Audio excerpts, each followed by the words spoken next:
Hey people, hey ndumbogaza dhuku yangu. So nesi tikuita something for Tapiwa. I think vanhu ndiri kuona vanhu zviri kuitwa nevamwewo kubatsira mhuri yekwana Tapiwa. So we're going to do the same as well as Shemarians. Okay. So our target is $1,000 for Tapiwa. We are told to nasi. So inini I've already put my money. Yatove kokare. So ndikunza kumbi panapa na sister Eunice. So this is our activity for today. We are targeting $1,000 for Tapiwa. I think munhu wese ari kuzviziva kuti kune mwana anonzi Tapiwa uye akasangana netsekwende saka nhasi tikuya takapfeka black and tinoda kuraiza 1K. Takambozviita izvi saka ndikuda kuunza sister Eunice nakumbi ndiwa ndikumirira panapa kuti vauye vatijoine. So tonight toda kuraiza 1K for Tapiwa so that tokwanisa kuzoitumira ndofunga kuna tete Tilda. Atisati tataura zvedu nawo but isusu seMashemarians tati that's what we want to do. Ndakamirira sister Eunice kuti vasvike nakumbi kuti asvike zvakare. As you know, Kumbi ndiye wedu anowanzotiitira zvemetsi nekucalculata zvese and the sister Eunice vanobata mari dzekumusoro ikoko uko. So ndo vandiri kuunza pana apa. Ndichange ndichiridza masongs mabhitsi edu tichimirira uyu kuti vauye. Okay, pada dzimbo dzinoratidza kuti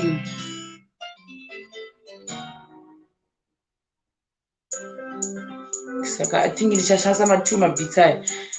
For the meantime takamirira Kumbi na sister Eunice kuti vauye. So guys, gadzirai homwe dzenyu nekuti nhasi hatisi kuvata kusvika tasvika 1K for Tapiwa guys, for Tapiwa. Nhasi hativati kusvika taisvitsa last time takambozvita. Last time takareza 1,500 but nhasi tiri kutargeta $1,000. Tikakuti pari kunzi pari kuenda sister tete Tilda paya pavari kudzokera vanofanira kuenda vakabata 1K from Shemarians. Saka inini yangu ndatoisa kare yangu I think ndichawedzera because ndakaisa yangu yandakahwina paApple ndakati aiwa ndichaitori ndangosiya irimo. Saka ndikati iyo yato automatically yeApple rangu yakuenda kunani kuna Tapiwa. Ndichatiwedzerewo zvakare imwe. So I think let me see kuti pakamira sei kwangu so that ndokwanisa kuwedzera pamwe yangu isvikewo pa $10. Isvike ku $10 tione kuti manje akunya chine uyu. Saka tu guys tinoda 1K ndakamirira ikera. Kana muda kupinda unoona ukapfeka black for Tapiwa guys, black for Tapiwa. Taramba isu vanhu vanochekeresa vana. Saka ndo zvatiri kuita nhasi hatisi kuvata kusvika 1K. Hamenodedza neishamwari dzenyu because mushemarieni wese ari busy chichimbomudza kuti nhasika chimbodongoreroko because kuri kuitwa an initiative for Tapiwa guys. Because ndachigara chitaura nyaya dzake but muzuva ranhasi ndazogwadziwa ndichiverenga an article ndafuma kuona makuseni ndikati why can't we do this. Saka ndataurana nasister Eunice. I'm just waiting for sister Eunice kuti vapinde mubox na sister Eunice na Kumbi kuti vapinde mubox so that totanga hedu mapledge edu. Munomuziva kakumbi kana apinda anokutambirai mese mukati yes nhasi chaichai tatozviti nhasi kana chivata na 4 AM tareiza that $1,000. Aiwa ndinovata zvangu. Saka gadzirai homwe dzenyu, gadzirai guys. Mene tiridze tikamirana uyu yandibotora laptop yangu. Gadzirisai homwe godzi tikuda 1K for Tapiwa guys by manhasi patinopedza inofanira kunge yaita sei tasvitsa then mari yacho yaita sei yochizoenda kuna Auntie Tilda. And I think apa sister Eunice chazodiscussa kuti chichafamba sei after taireza apa saka munongoita iyai handiti sambirai tinzwa kuti vakwanise kuuya apa pavataure tinzwa vakomana vacho.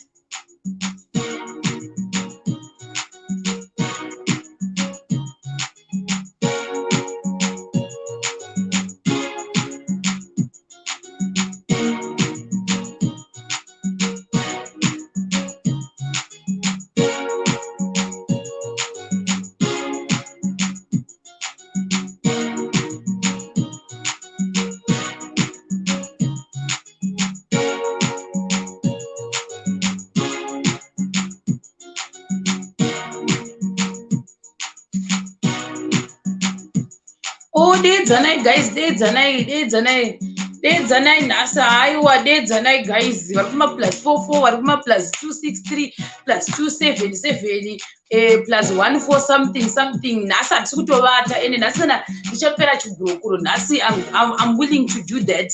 Saka pakaipa nhasi pakatoipa big time and hatisi kutomboita zvekuseka tinotoda 1k yedu for Tapiwa nhasi chaiye. Saka dedzanai neshamwari dzenyu vauye varikuda kubatsirawo tichiita ini ndatoisa yangu already.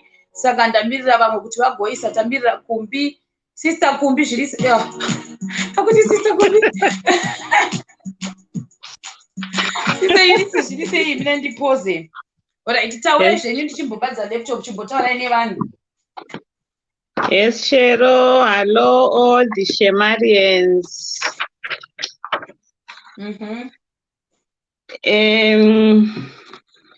Tangonawo zvakanaka kuti tingobatiranawo pamwe chete ticheme mwana wedu Tapiwa. I think everyone ari kuziya nyaya yaTapiwa Makore. Saka ndofunga tiri kungoinzwawo everyday ma-updates naAunty Tilda Moyo. Saka tangofunga kuti zvakanakawo kuti tingobvisawo 2 cents tingobatsirawo kune vakasununguka. Kazhinji mari yechema inonzi kune vakasununguka haisi yekunzi it's a must. Saka kune vakasununguka tangofunga kuti seMashemarians tingobatiranawo pamwe chete tichemewo nemhuri yekwaMakore tichichema mwana wedu akashaya rufu runorwadza. Saka ndozvatangofungawo seMashemarians kuti vakasunungukawo tongoitawo kadhora tongoendesawo tarichifunga kuti tikakwanisa nhasiwo handiziwo tokwanisa kusvika target yedu here.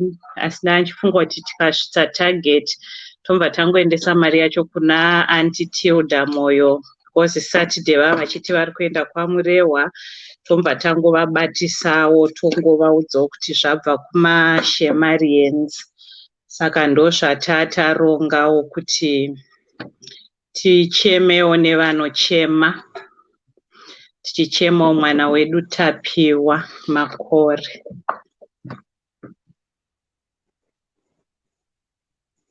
Alright.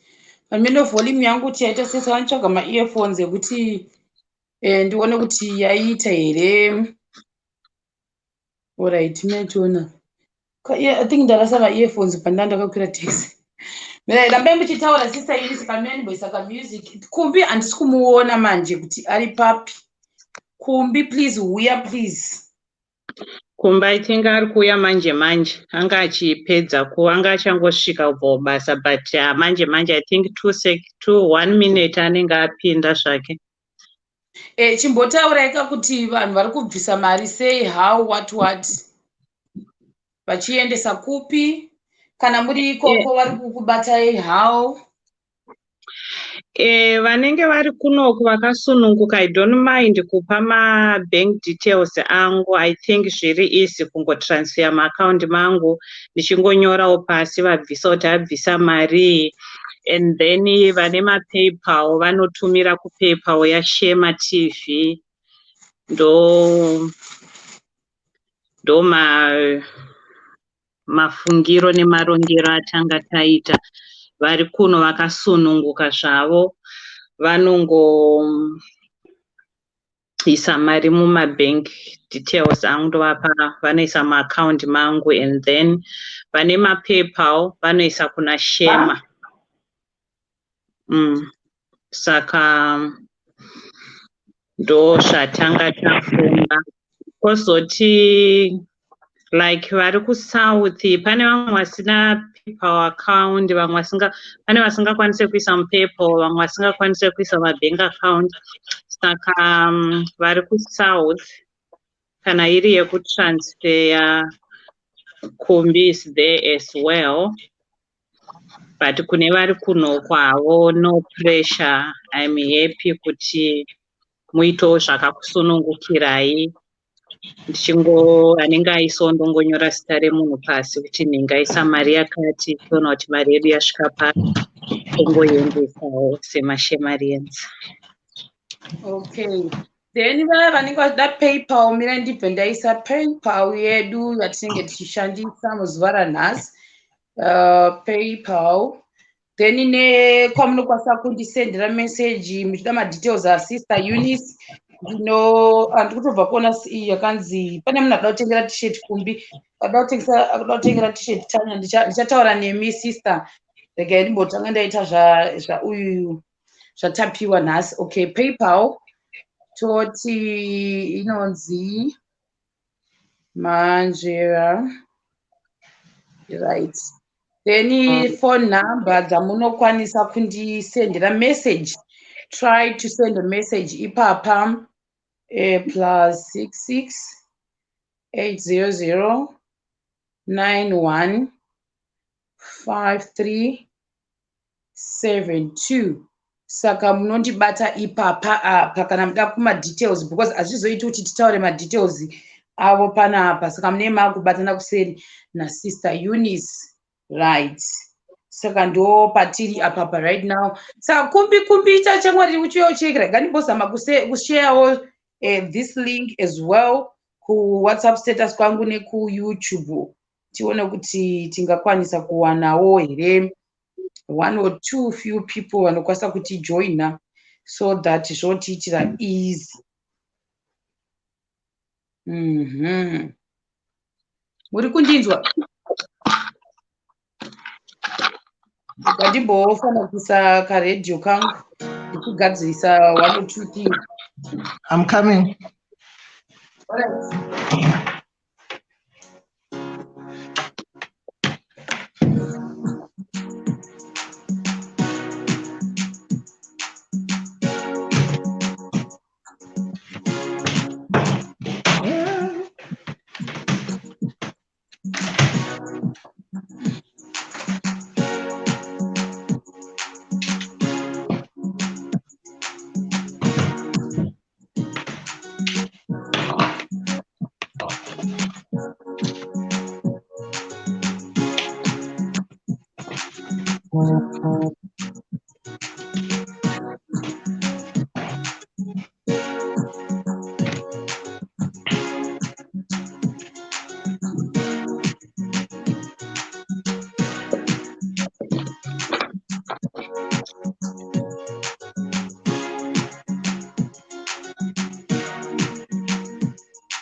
Skera say Sister Ines.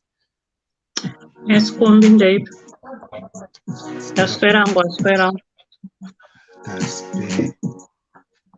Ndichimboita masetapo kuti zvinhu zvifambe bo. Okay.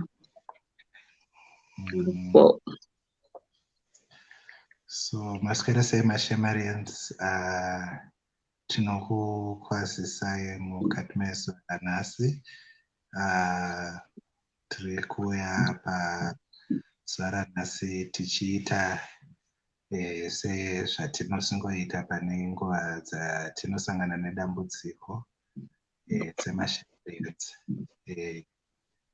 tinozoti pakaitika dambudziko beyond kutamba nekufara kwose kwatinoita, we are also a community that is interested in giving out a helping hand, kubatsiridza. I think vanhu vazhinji vari kuziva kuti pane mwana akashaika kuZimbabwe kwaMurehwa pane maweeks akati akaurayiwa and akafa nenzira isina kujairika. Kushaika kwemwana hachisi chinhu chakajairika, and mashaikiro akazoita ari chaiye nzira isina kujairika. Pane kutaurwa kwakawanda, kune masuspects akabatwa and all that. I think if there are some who have been following, they might be able to know. So we will be sharing my details achona, I mean, to the best we can, obviously at this stage. Nyaya yacho ine zvakawanda, ine mapurisa mukati, ine veukama, ine a lot of people who are coming through. So the whole purpose of this initiative. Sorry. Western Union sent to me, Budichamu sent to me. Sorry, 1 second. Okay, Western Union sent Kwandi. Okay, continue. Oh, okay. Yeah. So, same Shemarians, we always, we have done it in the past. We will do it again. I Tracy Chinaka, Commerce Mkaicha Munor, Lokadia Morwin, Nox blah blah, faith and less the reality. Audrey Muchkiri, Rujeko Machacha, and all those who are still joining us. It's a sad time, it's a sad moment. So this is the best we can do, even at a distance. You can still help. So that's exactly what we are going to be doing. Yeah. All right. Kumbi zvandoda kuita da kumboshare this link kuma status angu yatinayo right now. Saka rambai muchimbotaura uye nekuzama kupa vanhu madetails kuti anenge ari kuSouth Africa anozvifambisa sei, so that tikwanise kudedzawo vamwe vakati handiti. Okay. Pana angachita hasikundinzwa. Can they hear me now? Because ndandichimboita ma-setups. If they can, then that's fine. Ratizobona, you can send the message again just to say, fine, now you can hear me. Maybe ndachitaurira pasi. For me, in SA, I have bank details that I can share. It's FNB. Alternatively, vanoda kuita e-wallet, they can do to my account. So I have my number, which is 065-186-8858. You can send e-wallet there. Tangidza number, Kumbi phone number. +2765. +2765. 186. 186. 8858. 858. Then you can say PayPal. It's taurako. Ndachiti vanenge vachifila kuti vane dzimwe nzira dzavanokwanisa kutumira nadzo mari dzakajairika muSouth Africa. Excuse me. Kunyanya bank account, transfer or chin. Once you reach me on this number, whether by call or WhatsApp, I'll be able to provide you with my details achona a bank. And mazive nemusoro zvangu kuti akaita sei, and I don't know. It's really a public account, so it would be good. and handisina problem nekushare madetails achona, but hazvizowandisa paTV papa. 80091 karedio kako unako here kako kaya kamwari komborerai. I'm trying to set up things, Panapa. I can look for it and then my laptop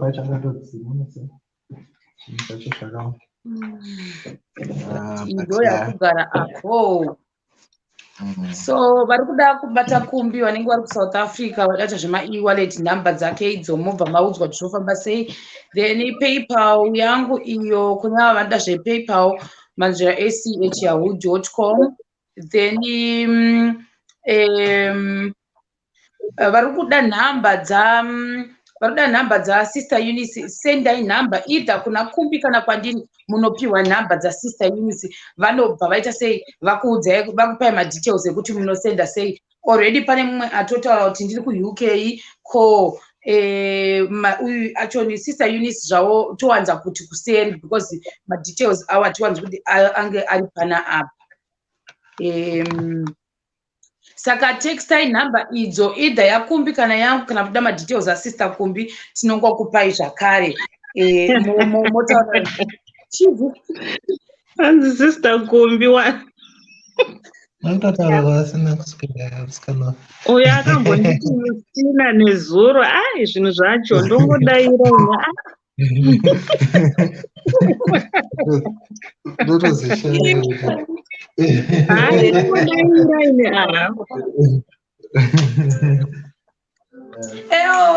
kumbita ukuzamwa ukuze vanhu ye.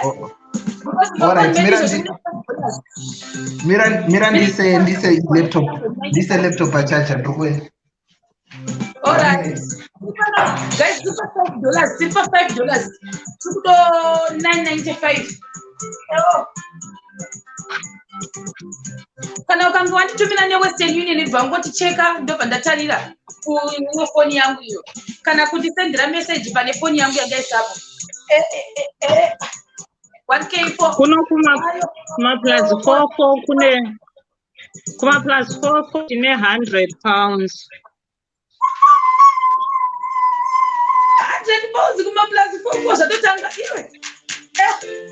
Ndavhura musangano ne £100 for Tapiwa.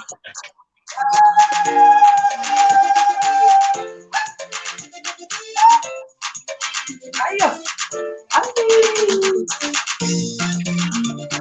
Thailand is $5.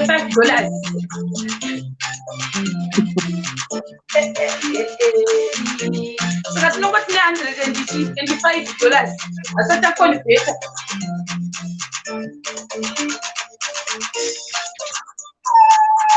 Sakata sawa ni 800 kupi ngao ya mathematician.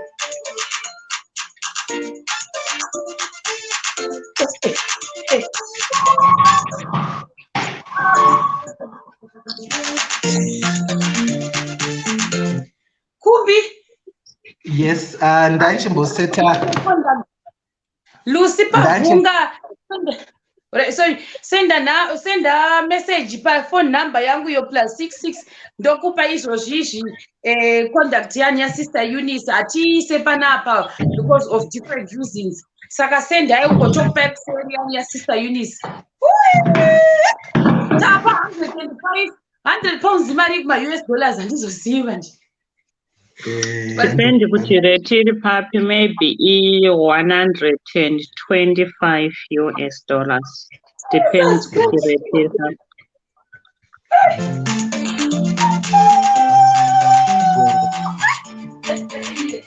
There's someone ari kunditextera ari kuti so £100 nerate yanhasi you might get up to $125 or yeah. That is about 120 plus $5 ndikunoku. Sakata ane mani. 120 plus 5, that's 125. I'm getting someone ari kunditumira message ati kumbi ndoda kuisa $5. Let me just send them my details. I know who they are, but maybe I was Sister Lucy Pavungana, please takamirira message. Asikuona message ku phone number kwangu andikuona kana matadza tumirai kumbi message mupiwe ma details a Sister Eunice. Please ganimboisa ka radio futi guys. Tatodzika kane 100 and something panapa. Target yedu i 1k guys. Mirati mboridza futi kamukachi kamutseru kedu handei. Okay. So vanga vachida kundibata, vanga vachida kundisira mari vandanchitaura vanenge Sister Tracy Chinaka ndo vandibata, vanenge vari maneighbors edu muno muSouth Africa, saka ndo vandokutotumira maaccount details izvozvo. Alright. Rega tione sister ndikutazonditasa kuno uku pana sister vari ku UK vari kuda ma details, saka rega tione. Alright.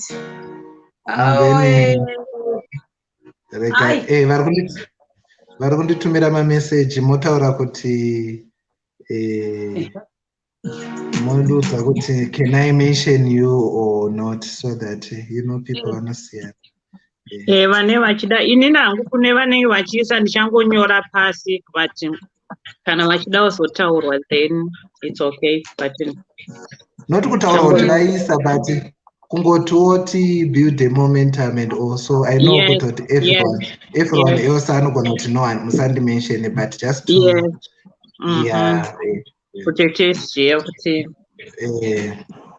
so ndabatwa naSister Locadia Muruvira vati kumbitumira madetails ndikuda kubatsirawo, but havasi kuti vataura kuti vachabatsira nemari, vangoti ndichazoda kubatsira, saka vanhu vari kungotora madetails zvavo. Tichiri ipapo, target is 1k for Tapiwa Makore. Izvozvizvi tane 1 chi tiudzewo kumbi tane 100 chi.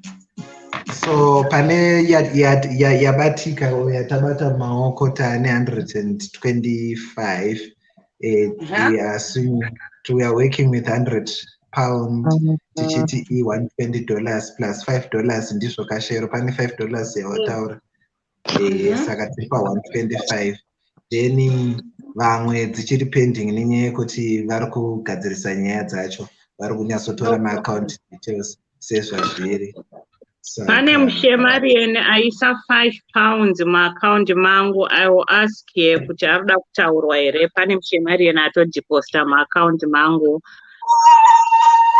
Okay.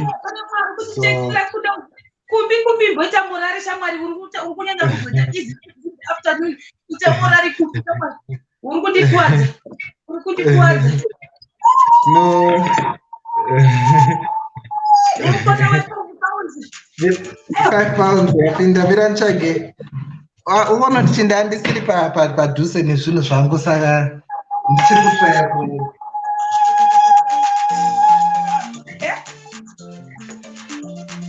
kutambira £5.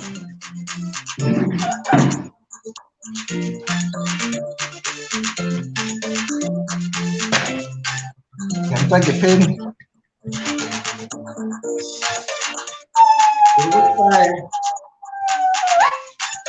One type Tapiwa. So £100. And then £5. Then pane $5. Okay. Shamwari makombiyuta angu ese akadzima nhasi, ndai zvinhu zviri kutonyatso bobo, but zviri kutofamba. So Sister Eunice munoti vaenda kupe vadonha ndi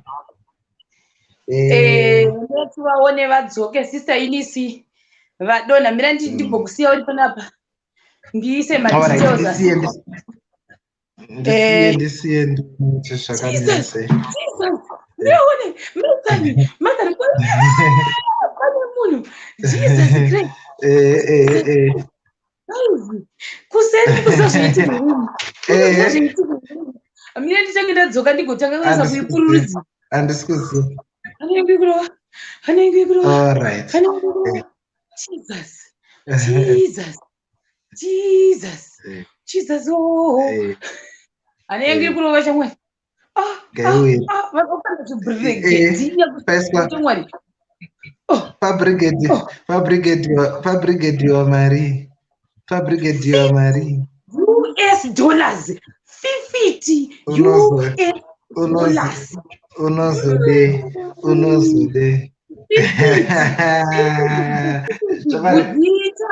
Vachisira 50 US dollars guys. Mina ndinyasa kuzonyasa kusa radio ndivatambire da kutanga ndasendera ava mu +44 ari kuda panapa 50 guys. Tine 50 dollars yabva kuiswa. Mina ndise radio timbotambira 50 dollars iyi. Oh my Jesus. Unozode. Oti.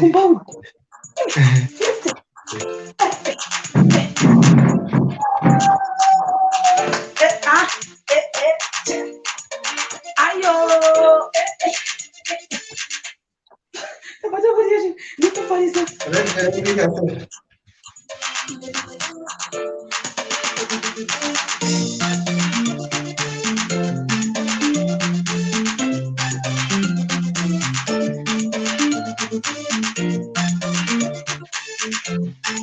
Mira tiri papo mira kumbi chimbozorora kuradza kuneta chimbomwa mvura kana drink orosiri kupi orosiripi no andina kuneta ndiriku atisatapedza hatina kuzonetenga yakapera nese chanetenga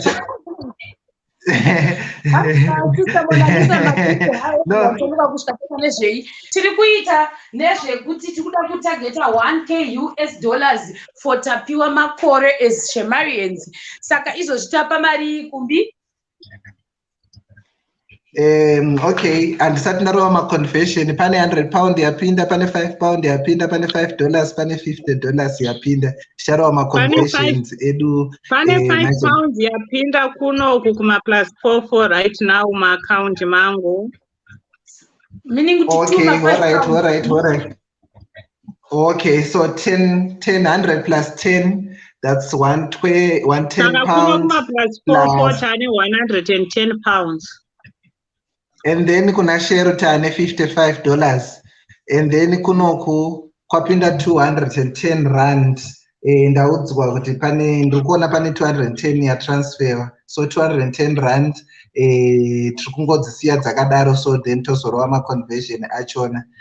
Vari kungotaura kuti aiwa kumbi tinoda kubatsira tiri kungoisawo patinokwanisa, asi dai zvaigona taikwanisa kuisawo pahombe pakurusa. Aiwa hapana zvidiki kana pari pakubatsira, even hapana zvidiki hapana ishoma. Saka tinotenda nerudo. But I'm like, $150. Who did that? Oh. What? Thank you. Chimbobadza radio inoda kucelebrate. To celebrate ne South Africa kuno South Africa where it on. All right. Hanzi mira shero. Hanzi nasiso wangu panapa ka 10 rand akaka ndeke kungoti mabank charges. Uri kuona kuti kubatsira kwacho vari kutobatsirawo nekutoti home charges nechichichichi, saka mari haisizobhuya yakashota.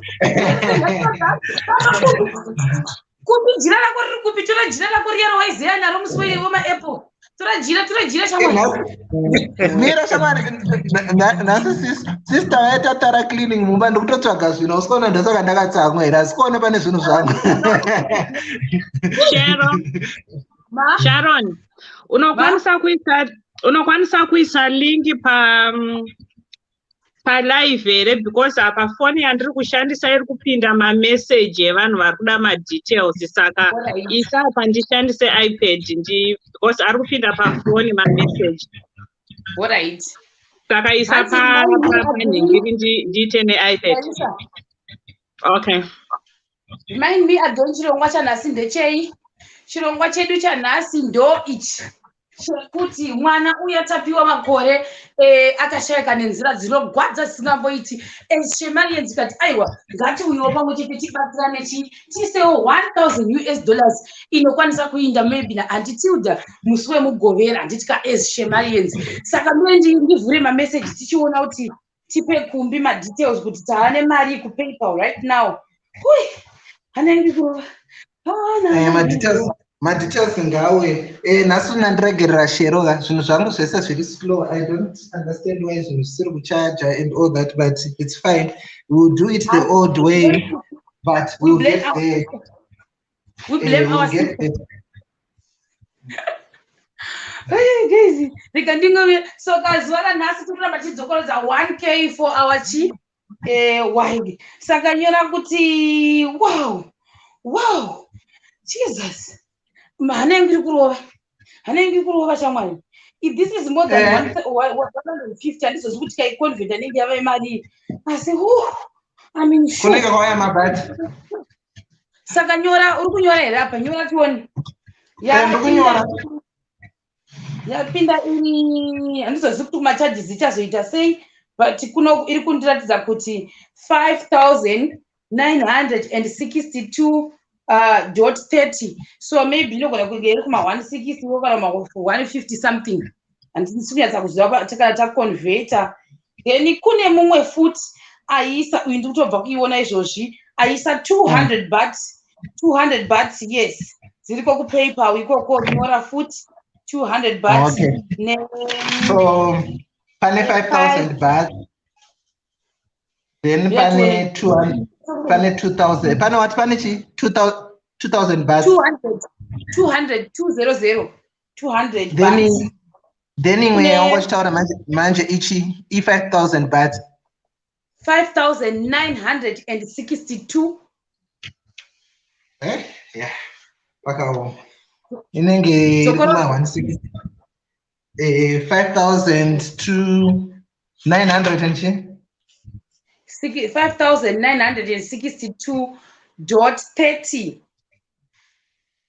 bahts. And then panichi 200 and she.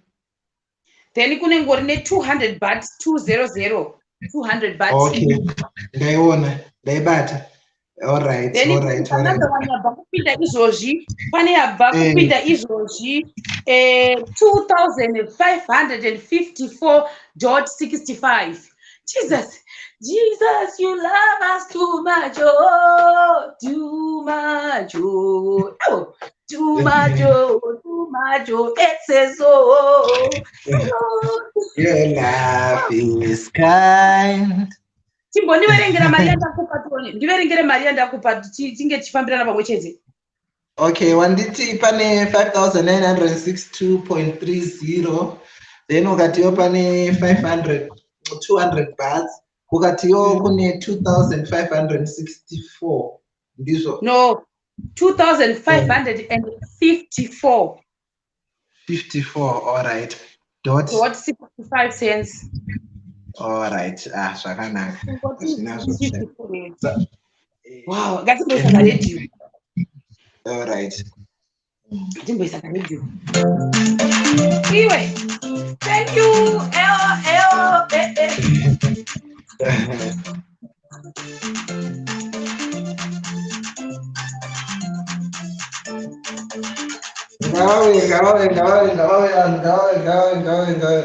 Come on then.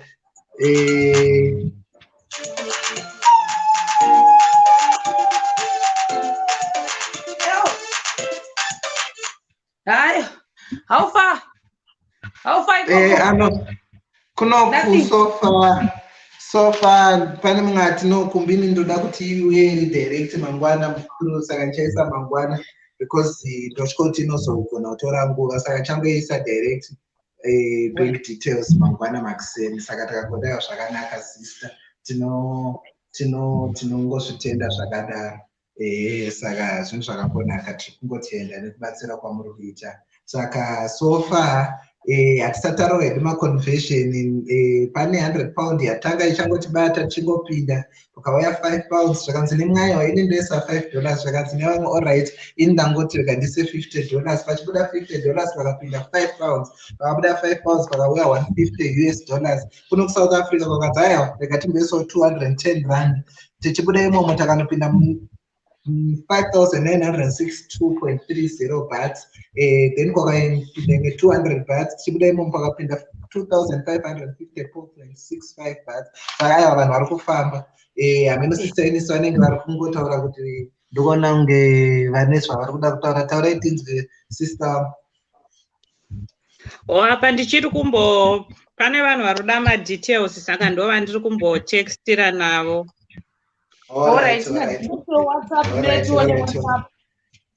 Saka vakange vangoita ndinobva ndakuudzai kuti zvakamira sei.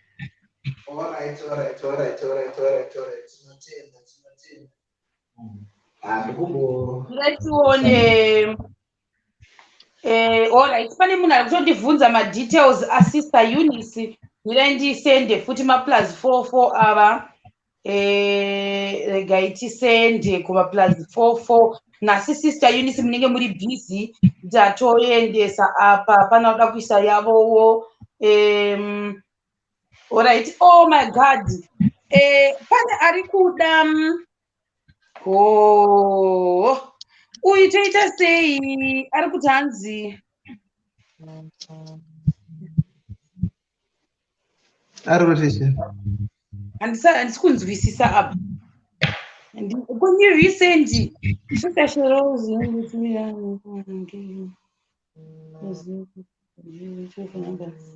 anozofoniwa azopiwa 50. This one manje hazvineti here zvekuti ada kuita $50 saka kuti hanzi sister Shere kuzimu ndotumira ani someone will give in case saka ndoda zita of identity. Mune pekunyorera ndingokupa ndichitaura mirai ndimute ndimbokumute imimi sister Eunice iti right vamute. Pane uyu kumbi help me ari kuti ada kubvisa asandanzwisa sister Shere kuzimu ndotumira ani someone will give in cash saka ndoda zita copy of ID netelephone number anofonerwa azopiwa $50. Wanzwisa?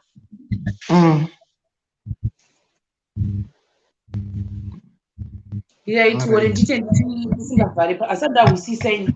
Can you write again a message yako regani timboenda kuYahoo kwedu tione kuti kune zvazoitika here kuti kune zvimwe zvazowedzera here right now.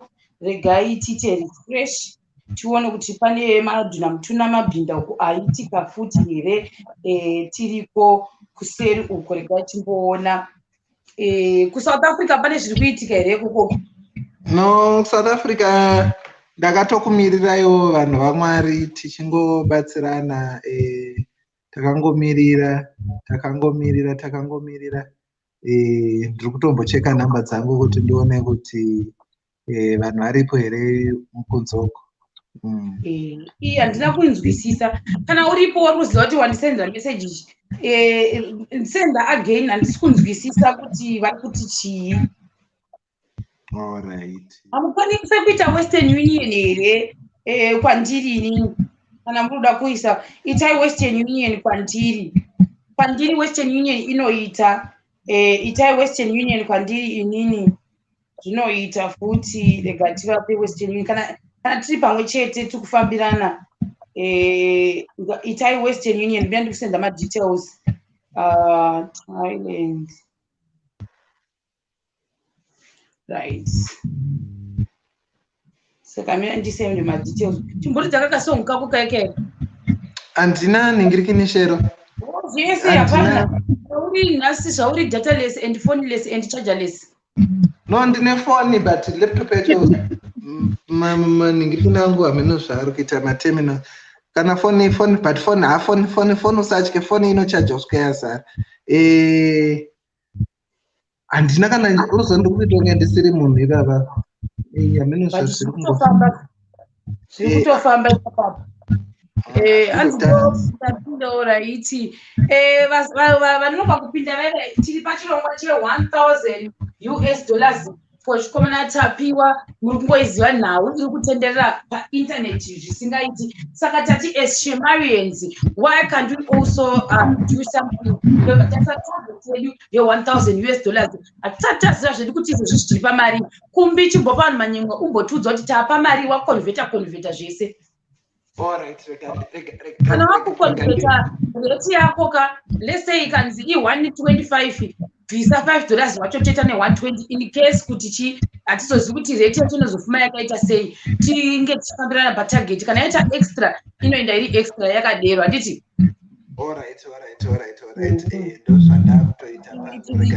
Ndozvandaita yangu yekunoku ye$5. It's not $5 exactly because nandichiziva kuti chi ichazorohwa nemacharges saka ndangoiti $5 but it's more than that.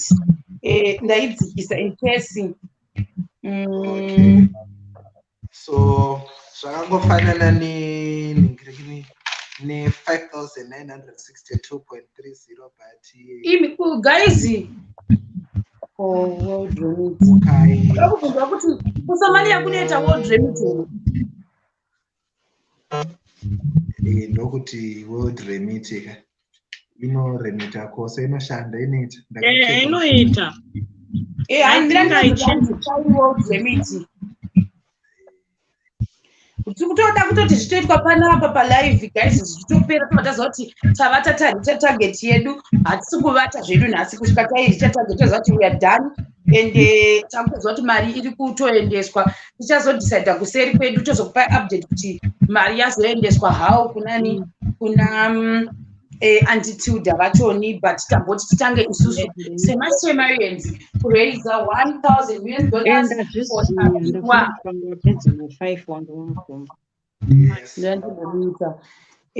Network and it's a world remedy send to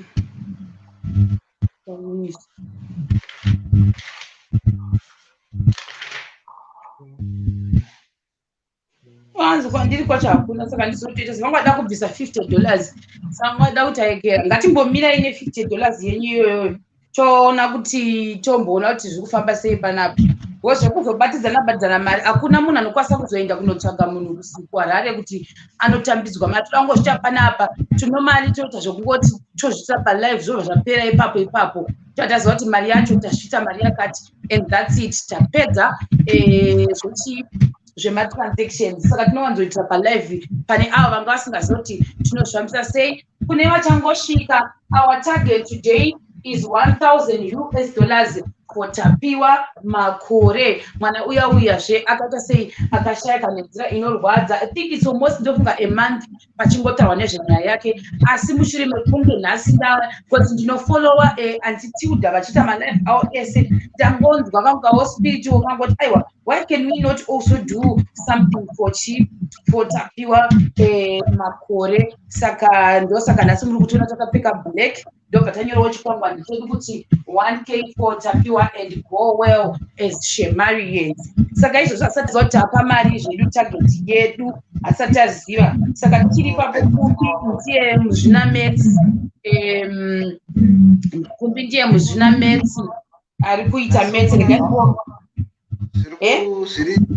ukona kuti nhasi zviri kungononoka zvinhu zvacho but haiwa tosvika don't worry. No, don't worry, it's okay. Kanimbofanira kuridza kasong kune avo vese vabvisa tinoti thank you tiri kumbonzwa maresults kuti tapa mari right now tiri tapa mari iko zvino but kumbi make sure kuti pauri kuita pese umbotakamudzikira kuti vatipa marates then kana wotangoitawo lucky rate yacho yabuda yakakwira then no problem. Tinongozongokuupdate tokuradzai kuti normally tinoshanda zvedu nema-V11s panapa kuitira mangwana kune avo vanozoita sei vanozotaura. Saka we use ma-V11s. That's why tichizviitira palive. That's why tine vanhu vamuri kuona mubox Sister Eunice naKumbi kuitira kuavoida mutauro uya so kune avo vari kuti wondati pane vamwe vanozoda kuti ai all right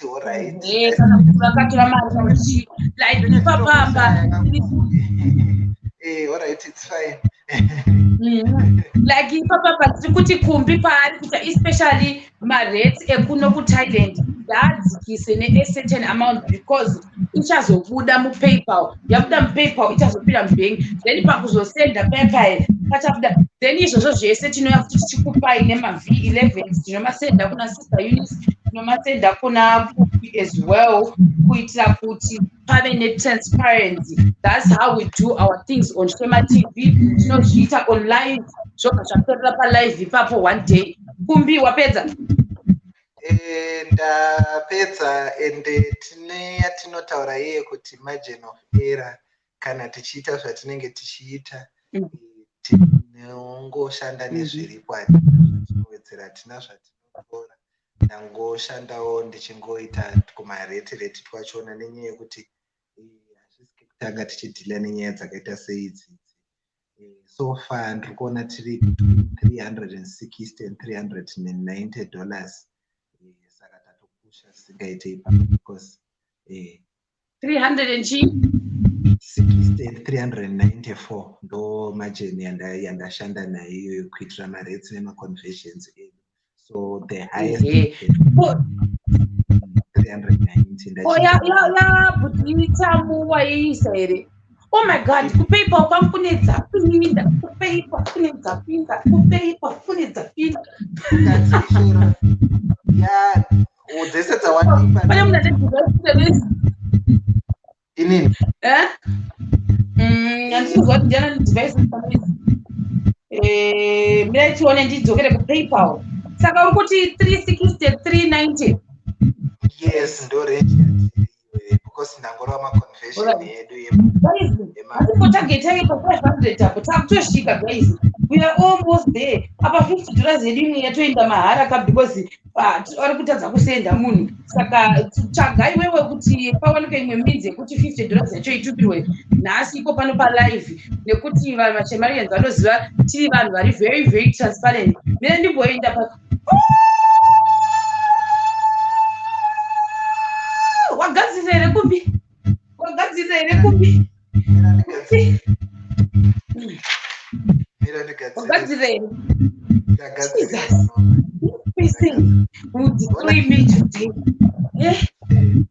Hapana kana peni ndikutoshaya peni zvinhu zvacho ndasvika zvarongedzwa handito asi ndikumesheni kuti ndisamumeshena ndokupirawo ndisendere meseji asi ndaziva kuti ndikumesheni kuti ndisakumeshena uyu ari kuita kukanda mazisa kwatira guys asi ndaziva uyu atipa 2,981.15 alright, so ndasina kuona, sorry handiti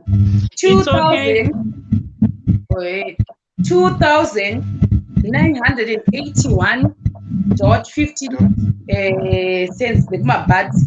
Then the second person foot atumira aisa 1,383.77 cents. Nditi dzese dziri pano 1,380. I think uzasuku iya yakadidacta mira dzokorodza iya didacta yati 1,311 ndo yaiswa iri yasvika itone imwe yacho kuti yadidactwa here iya haina kudidactwa saka iyi toiwazi chidii ndidzokorodzerero wataura wakati pane 2,981.15 izvozvo. Another one yechitu 1,303.77 chibvisa 77 yabviswa yazvosvika 1,311.88 saka irambe iyoyo 1,311.88 ndanyora. Yes, yazopinda iyoyo saka mira timboisa karedio enda ndine uyu ndine song yako yekuti Mwari komborerai. Kunoku kwaita 20 pounds kumbi nyora pana isa 20 pounds. Wow.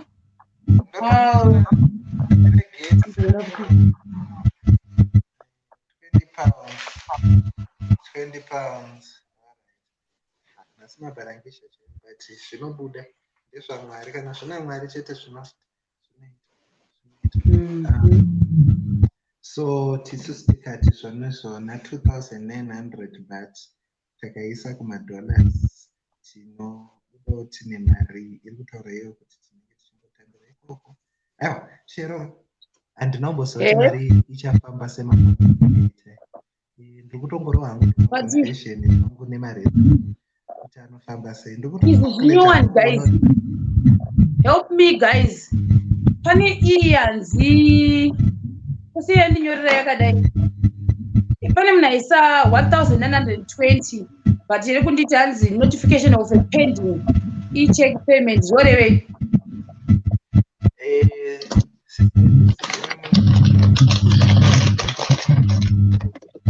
Oh, hanzi izvoni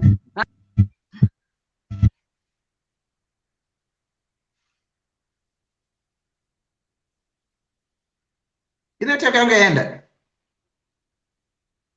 inenge yaSharon. Ndiastika. Aiwa, ndakustika. Handina ndikutosa message yandaona uku guys. Mina ndikuverengerei. Handisati ndambozviona izvozvo. Pane munhu aisa mari ka 1,900 but handisi kuzoti sei people yandisendera like that. Kuti mundibatsirewo guys. Pane munhu aisa izvozvo. That's message.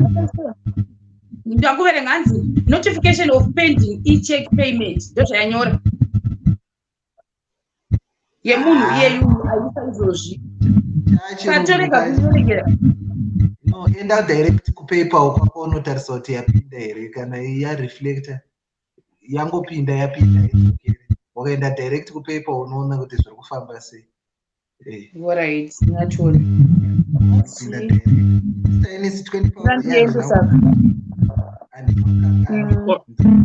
Inyore 20 pounds.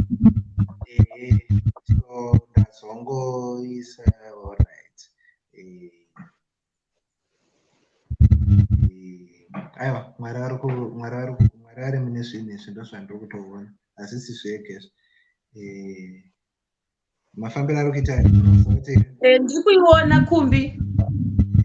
Kana yapinda chimwe chacho saka zvina basa vakumirira kuti ndiyekere.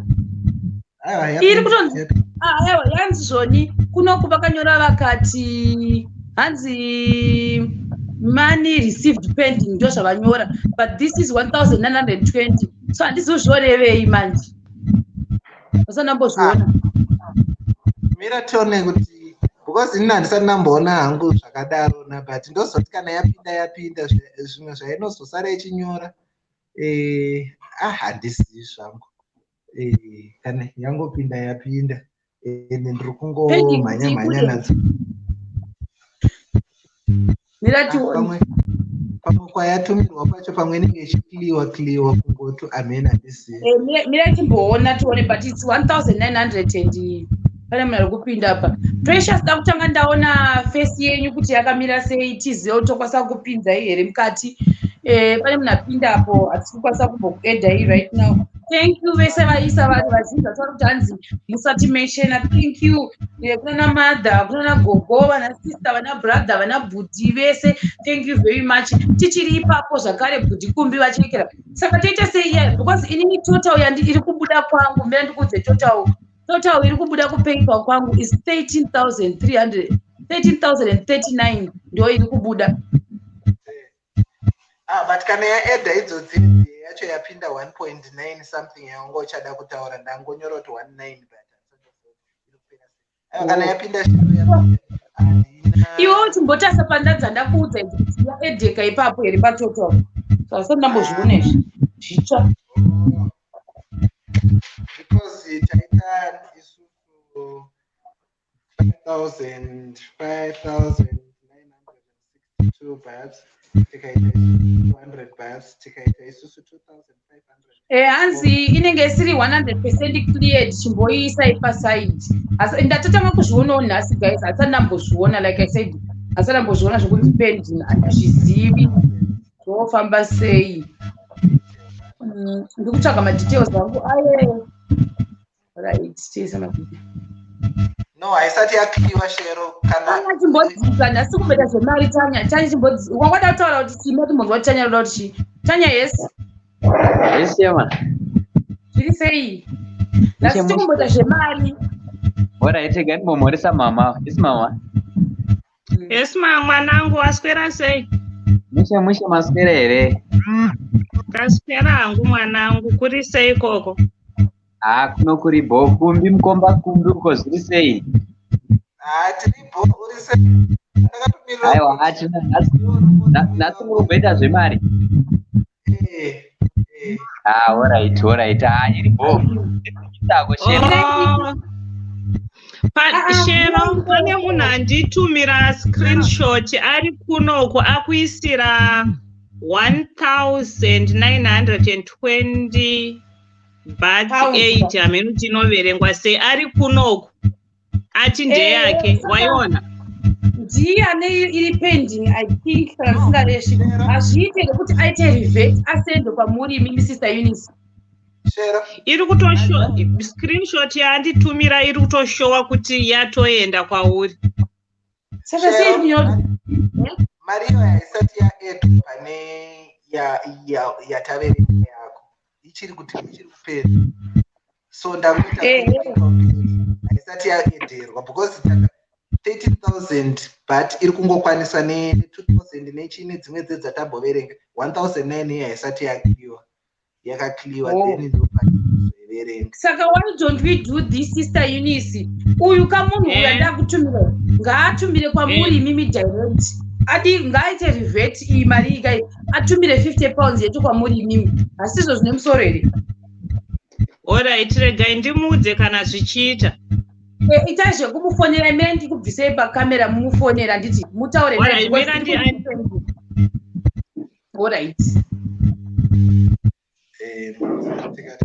wangoti tichiitanya tiri kudonhedza timboita zvemadhire mari ndachida kungomhoresa hangu mama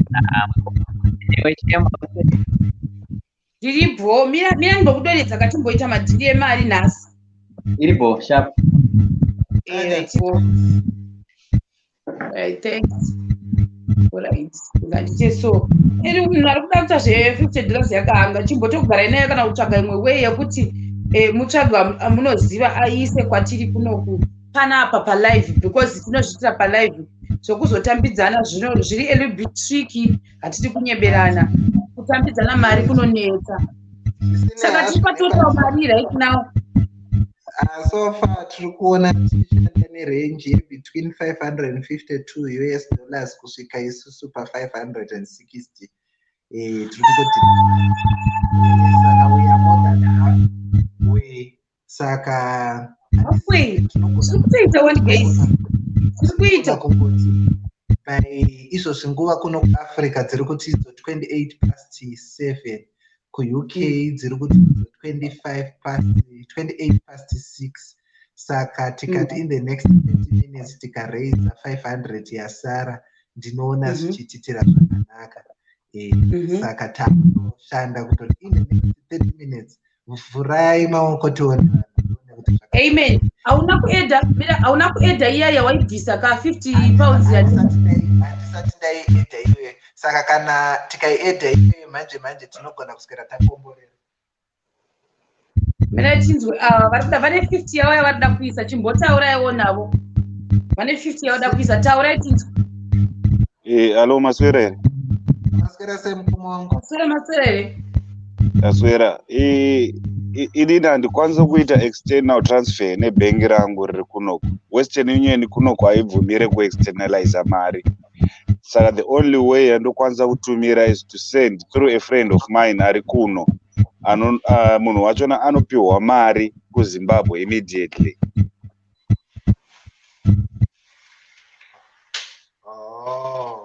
Saka inokureva kuti mari iyi iri kuda munoda kuti munhu ari kuZimbabwe paite munhu anokwanisa kupiwa mari iyoyo kuZimbabwe.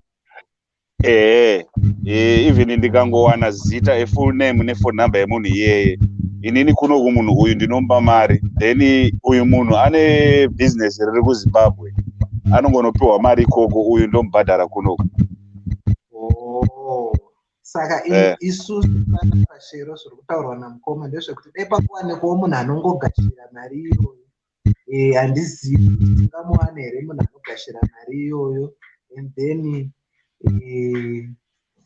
zvezita nekunikina ingori nyaya yekungozoitawo follow up nekungoita sei, but handisi kuona hangu pane chakaipa because imari yekungobatsira kana Eunice kuti vanoti miraitinzwe naSister Eunice kuti vanoti kudini.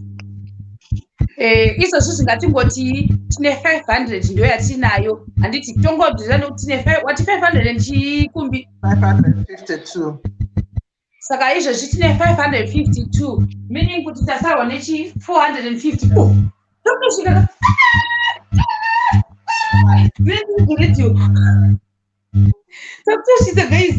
takutoshita guys, oh my god, takutozviita.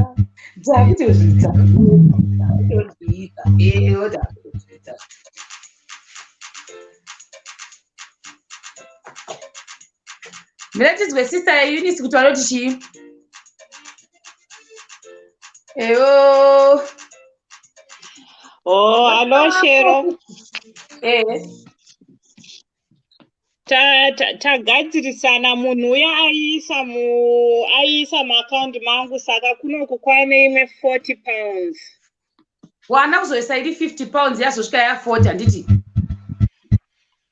Handisi kuzotanga amboisa iri mari, but aisa 40 pounds atonditumira confirmation.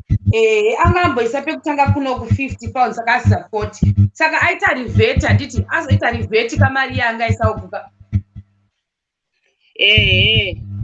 Alright. 40 pounds ndofunga ndozvaita, because ndamuti kana zvichiita kunhingirikina ngaaite, saka I think zvaita, asi aisa 40 pounds maakaunti mangu. Tinotenda nerudo. Mari iyoyo kana wakaitarisa chero inenge iri 6, tinenge zvichiri kuti taatomu 600 kana ndichinyatsokalculata faster because 40 pounds. Guys, this a radio. Let me put a radio. 400 to go. 400 to go. 400. Inini ndiri kuita problem Sharon yekuti chi link iri apa iri kunetsa kupinda, iri kuita easy ndeyemafoni, saka vanhu vari kuisa mamessage, saka kuti ndizo, but yauri kuisa apa iri kunetsa manje. It's not easy like maitiro ataita kudhara. Saka but izvozvi ndikuona haisi problem zvayo. Aiwa, uri kundoonera pafoni, but kune vanhu vari kuisa mari, saka ndofanira kuvhura mamessage pafoni apa kuti ndione kuti ndaanani. Saka which means ndenda kumbodropa wozoti edha futi. Mune WhatsApp web here. Tinasha aripo here. Tinasha hapo. Saka apa link yawawaisa ku-comment section ndachida kushandisa iPad, but iri kunetsa kuti ndipinde. Apa ndiri kushandisa yebu yawandipa pafoni paWhatsApp, but ndofoni iri kupinda mamessages. Saka pane inonzi WhatsApp web yekuti imi muWhatsApp yenyu munokwanisa kuita zvokusikana zvezvo kuti munokwanisa kuona mamessage patablet penyu ari kubva mufoni. Ndiyandi kuti vakomana varipo here vakubatsira. Dai Tinasha aripo zvandikorera munhu zvayo. Imimi zvamatoita so mumboti 2 minutes muchiwerenga message modzoka. Toda kutoti tizive kuti tafamba kusvika papi, takati 2 minutes muchiverenga mamessage modzoka toona kuti zvakamira sei. Ndozvandinoda kuedza kuita. Saka takuta tokudonedza yakadimbuta sei? Ndidonedze ndinyore mamessages apinda and then uzondiedha. Alright. Saka ava manje vamwe vari kutanzi munokwanisa kuti munhu iyani anopiwa ega kwaanditiudha zvozodidi. Saka pane vamwe vari kusenda mamessage like that. I don't know how that is gonna work. Dai brother yangu, because brother yangu yatanga kuenda kubasa nhasi, mumwe anombondibatsira nezvinhu. Ndiye anombondibatsira nezvinhu. Even no surround what must be learning. Saka ko from Zim, alright, from Zim ichida kuzotumirwa kune from Zim inenge yakutumirwa kunani? isusu tiri kuendesa direct kuna attitude.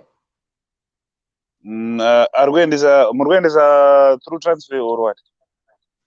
I think tichataura nasister Eunice ndo vachazoti kuseri. I think pamwe vachata World Remit kana kuti Western Union, maybe vachata World Remit, we'll see. Ndosati tachiti nhasi izvozvi tinotongoita sei, tinobva tangoreiza kune vanonogara tiri kureiza $1,000 for Tapiwa Makore, mwana uya wakwamurehwa akaita sei akashaika. As Shemarians, we are raising $1,000. So right now I think taakuma $600.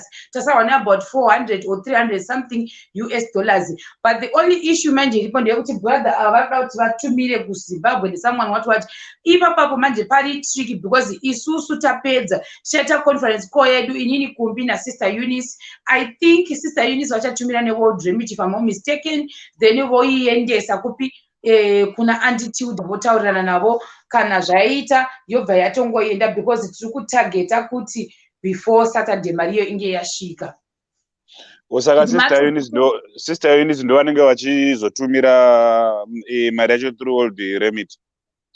I'm assuming kuti ndo zvichaitika, asi ndaziva kuti chataura kuti, but I'm assuming between World Remit kana kuti Western Union ndo zvichaitika chete zvinhu tu izvozvo izvo. Saka hapana mumwe ari kunopiwa mari kuZimbabwe nzibata mari iwinde, mari iri dangerous, saka tiri kuendesa straight kwavari. All right, ndipo few minutes, let me make a plan. Nimboona kuti friend yangu akwanise kundibatsira here ndomupa cash iyewo transfer, then I'll get back to you, then you also lipa my details. All right, no problem. All right, ndidonedza ko few minutes. All right. Mina ndite ndichitarisa futi kune munhu akanda something ku PayPal. Let's see kuti ndiani wakanda something ku PayPal. Kumbi anything from South Africa? South Africa yakatinyarare but ndinoona pane vabvunza ava ndimbuya atawana hanzi yangu toisa kupi, muri kuisa apa senderai kumbi phone, senderai kumbi message ndiyari kutora mari dzeku South Africa, senderai kumbi message. Jesus is Lord. Uyu munhu uyu afuna kuti ndimutaurire, senderawo message guys kuti udzoti ndikutaurire here kana mukama muri sei? Munhu yana hasha, pane yapinda futi 5,000. Are you ready?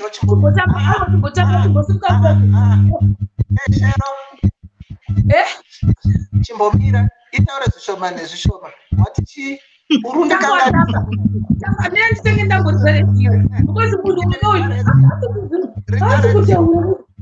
ridza radio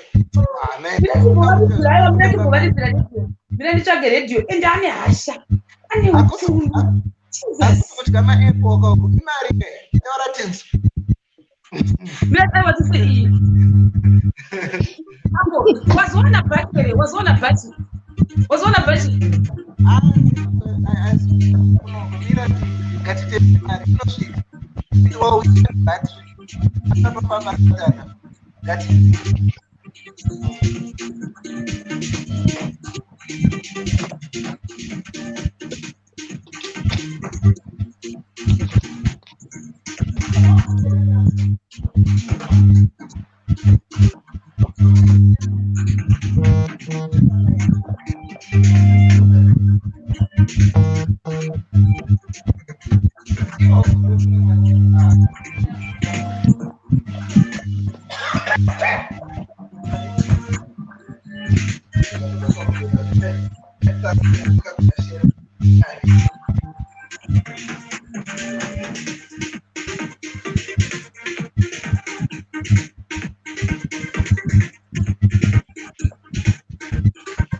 Sini babo.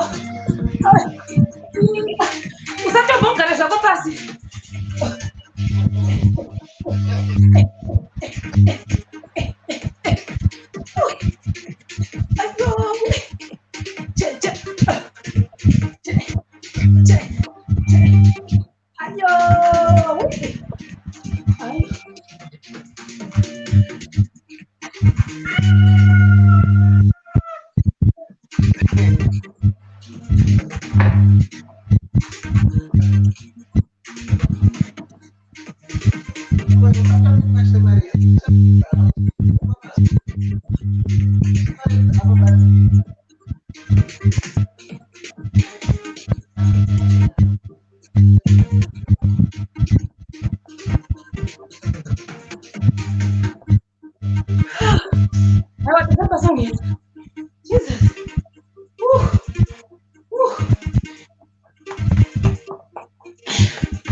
For everyone out there. Donating, thank you. Thank you. Ayo.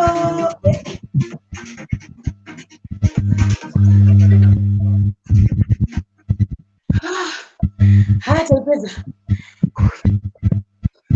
Tapiwa. Still good.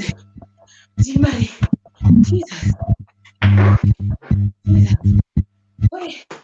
How do you do, Shemari? Are you ready? Come out. Are you ready? Jesus Christ.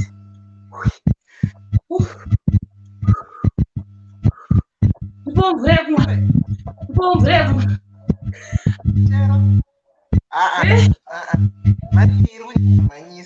Why? Like, because capital tap 602 for 40 pounds here.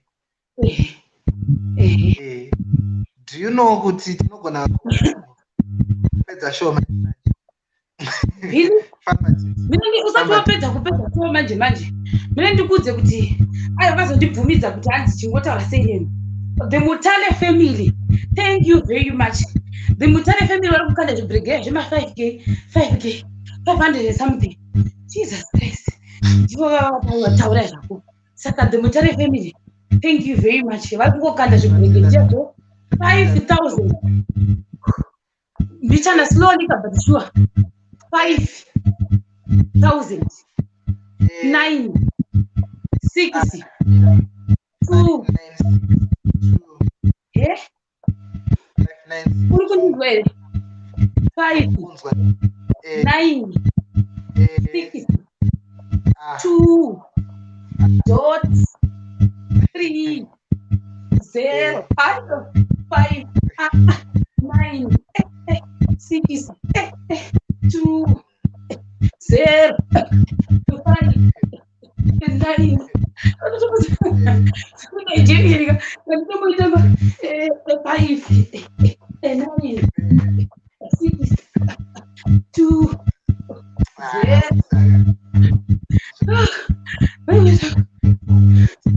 Jesus.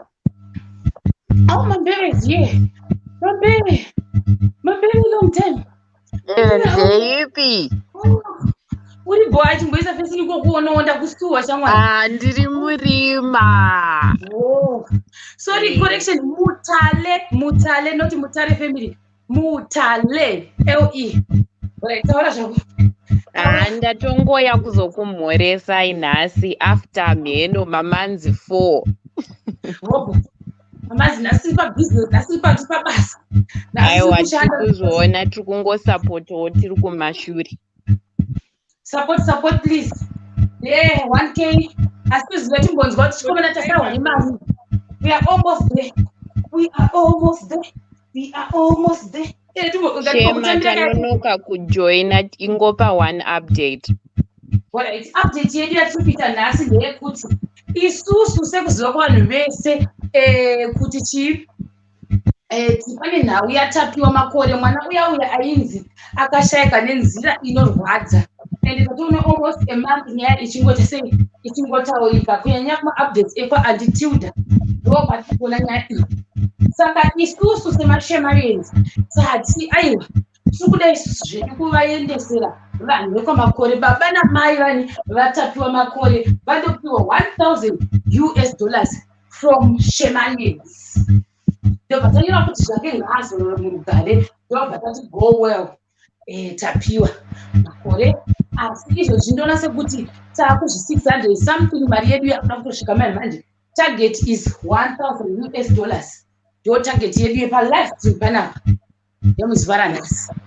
Aiwa, waita basa ne-update hatiri kuzvinzwa, tichangokandawo kumashure ikokoko.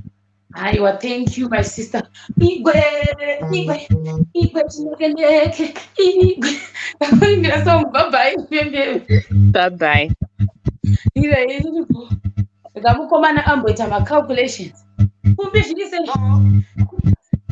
Calculations hapana need mari kai yakutosvika because baba tatiri pachipa 602 tikati 602 plus 160 takuisa estimate yemari yacho tapa 762 which means from 1,000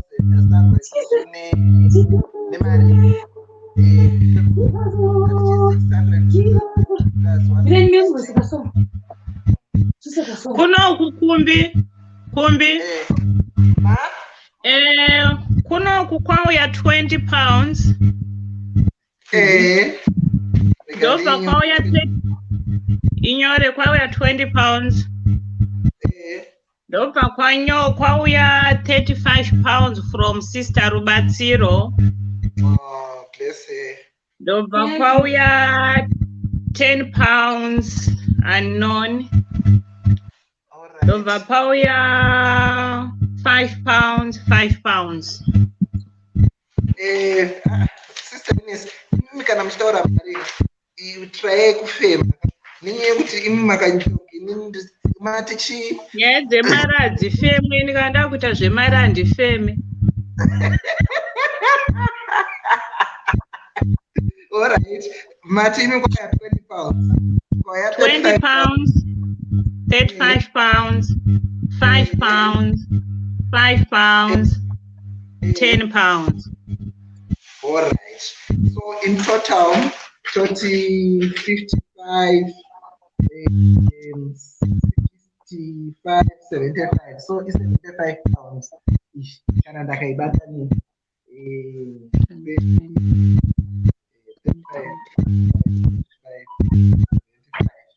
Yes, it's 75 pounds. Kuno South Africa so kunzi kumbi tiri kuzoona itika paSHEMATV tine tichaiso 200 ana tichingobatsiranidzawo ipapa patinongotuka neyakaipa chete ndikumaona mameseji tinongoti hama madiwa 75 pounds inongoti 70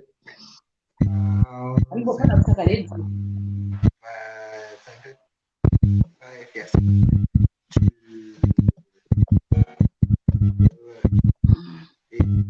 Tinongoti tigare takuziva kuti takusvika here kana tisati takusvika.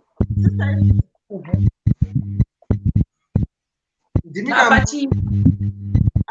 kuzivisa kuti why pound rakasimba kudai so ndosaka ndozozvitaura zvedu mumwe musi ndinongoshaya simba ndosaka richinzi paundi kakumbi undo uchingobvunzewo zvinhu zviri pachena. ine chikoti hazvimari because apa itori $90 yapinda iwo 90 ndosaka richitonzi paundi ndokusimba kwacho ndosimba racho. ini ndakandakazwa kuti munhu aisa 2 pa 5 35 pounds kaneti kuti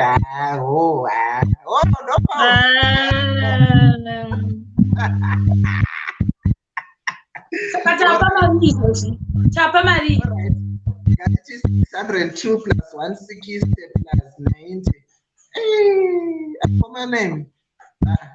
Computer inenge vamwe. All right. 852. Unosode. Tasarwa ne 152. 852. Yes. 852. 852. Saka tasarwa ne 100. 48. Tasata tombosvika kana pa 2 hours ka. Something different about this thing. It's so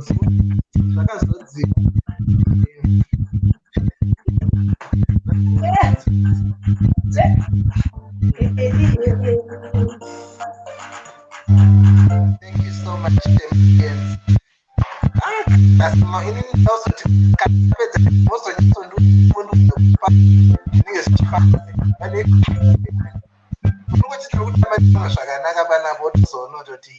but please, June, I got your message. I'm reading it even now. Thank you so much. Yes, I'm just we are almost there. We are almost there. Anzi, Jolini repeats it. Hey, Anzi, how to do? How do we?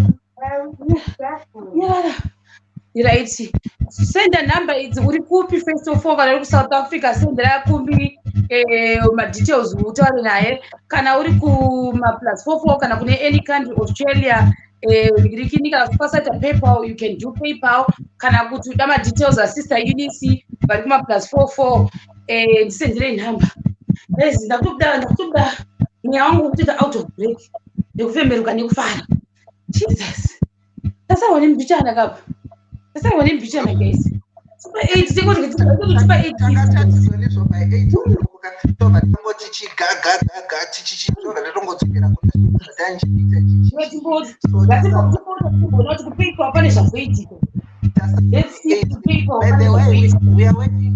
We are working with the lowest range. It could be more, it could be exactly that, but we are just saying yes. Better kushanda lowest range. The little songo dzibatanidza hakuna zvatinomaanatika papasi tikasasakunesi pane pari kudiwa kubatsirwe zviripo izvozvi pane nguva dzinodzi. Saka ngatisvike tese semashemarines. Ndikuona kuti vanhu vane hasha and vanhu havasikumira 852 in less than 1 hour. It's great. Zvinoteerera radio kumbi kune munhu arikuda kuikira arikuda kutaura newe. Tasafoni namba yako. Namba yakumbi ndo iyo yakanzi +27651868858. batai kumbi koko hanzi tichangosvika chichikuitika okay regai tikupei kasamari. Saka muzivara nhasi as Shemarians tati aiwa ko isu tadii kuita sei kumbobatsirawo mhuri yekwana Tapiwa Makore, baba namai Makore vaita sei vakasika ne$1,000 from Shemarians. Saka as Shemarians tiri kubatana muzivara nhasi tichiita kuita sei kuti tiraise $1,000 asi nekuda kweruoko rwaMwari rwabata tatosarwa ne$100 tichikumbi tasarwa isusu ne$148 kunokwa nyora imwe £10 kunoku kwauya imwe £10.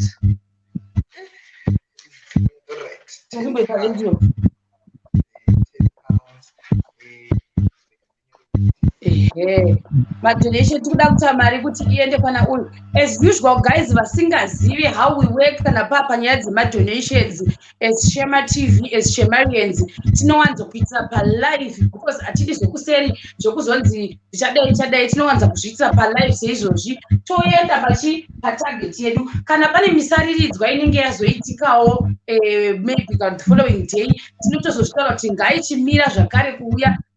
Iye ikumbi uyu anenge achiuya ndiye munhu anoita zvestatistician zvachoni. Then sister Eunice vanowanza kutibatira vari kuma European countries. Ndosaka tavaisa panapa for transparent guys. And yese ire tiri kuita panapa tiri kushandisa rate ridoko so that hatizonyanyi kuita sei hazonyanyi kuita low sister kana kwanzi mari yacho yaita sei takati yakwana. Then tozoona kuti mari yatakati yakwana sikazoguma ya960. Saka tiri kushandisa rate yepasi kuitira kuti izvi rina neidzi yasvika ya$1,100. Saka ndo zvatiri kushanda nazvo. So far so good. Nerate tiri kushandiswa naTikomera Kumbi anowanzoita mashomu edu atuti pa $850 US. Target is $1,000 US dollars. Saka tiri papo ngatimboisa zvimarecords.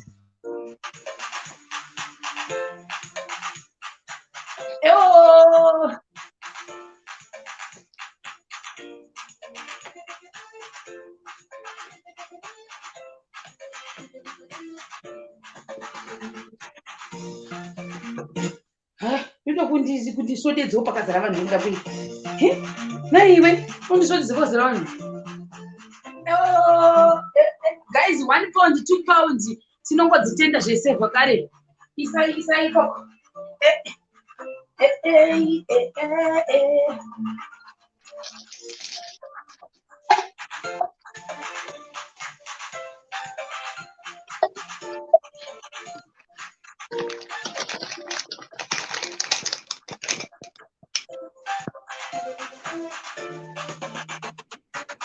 Guys, basara tachasa ne 140 something, 148. Takutosvika guys. Almost there.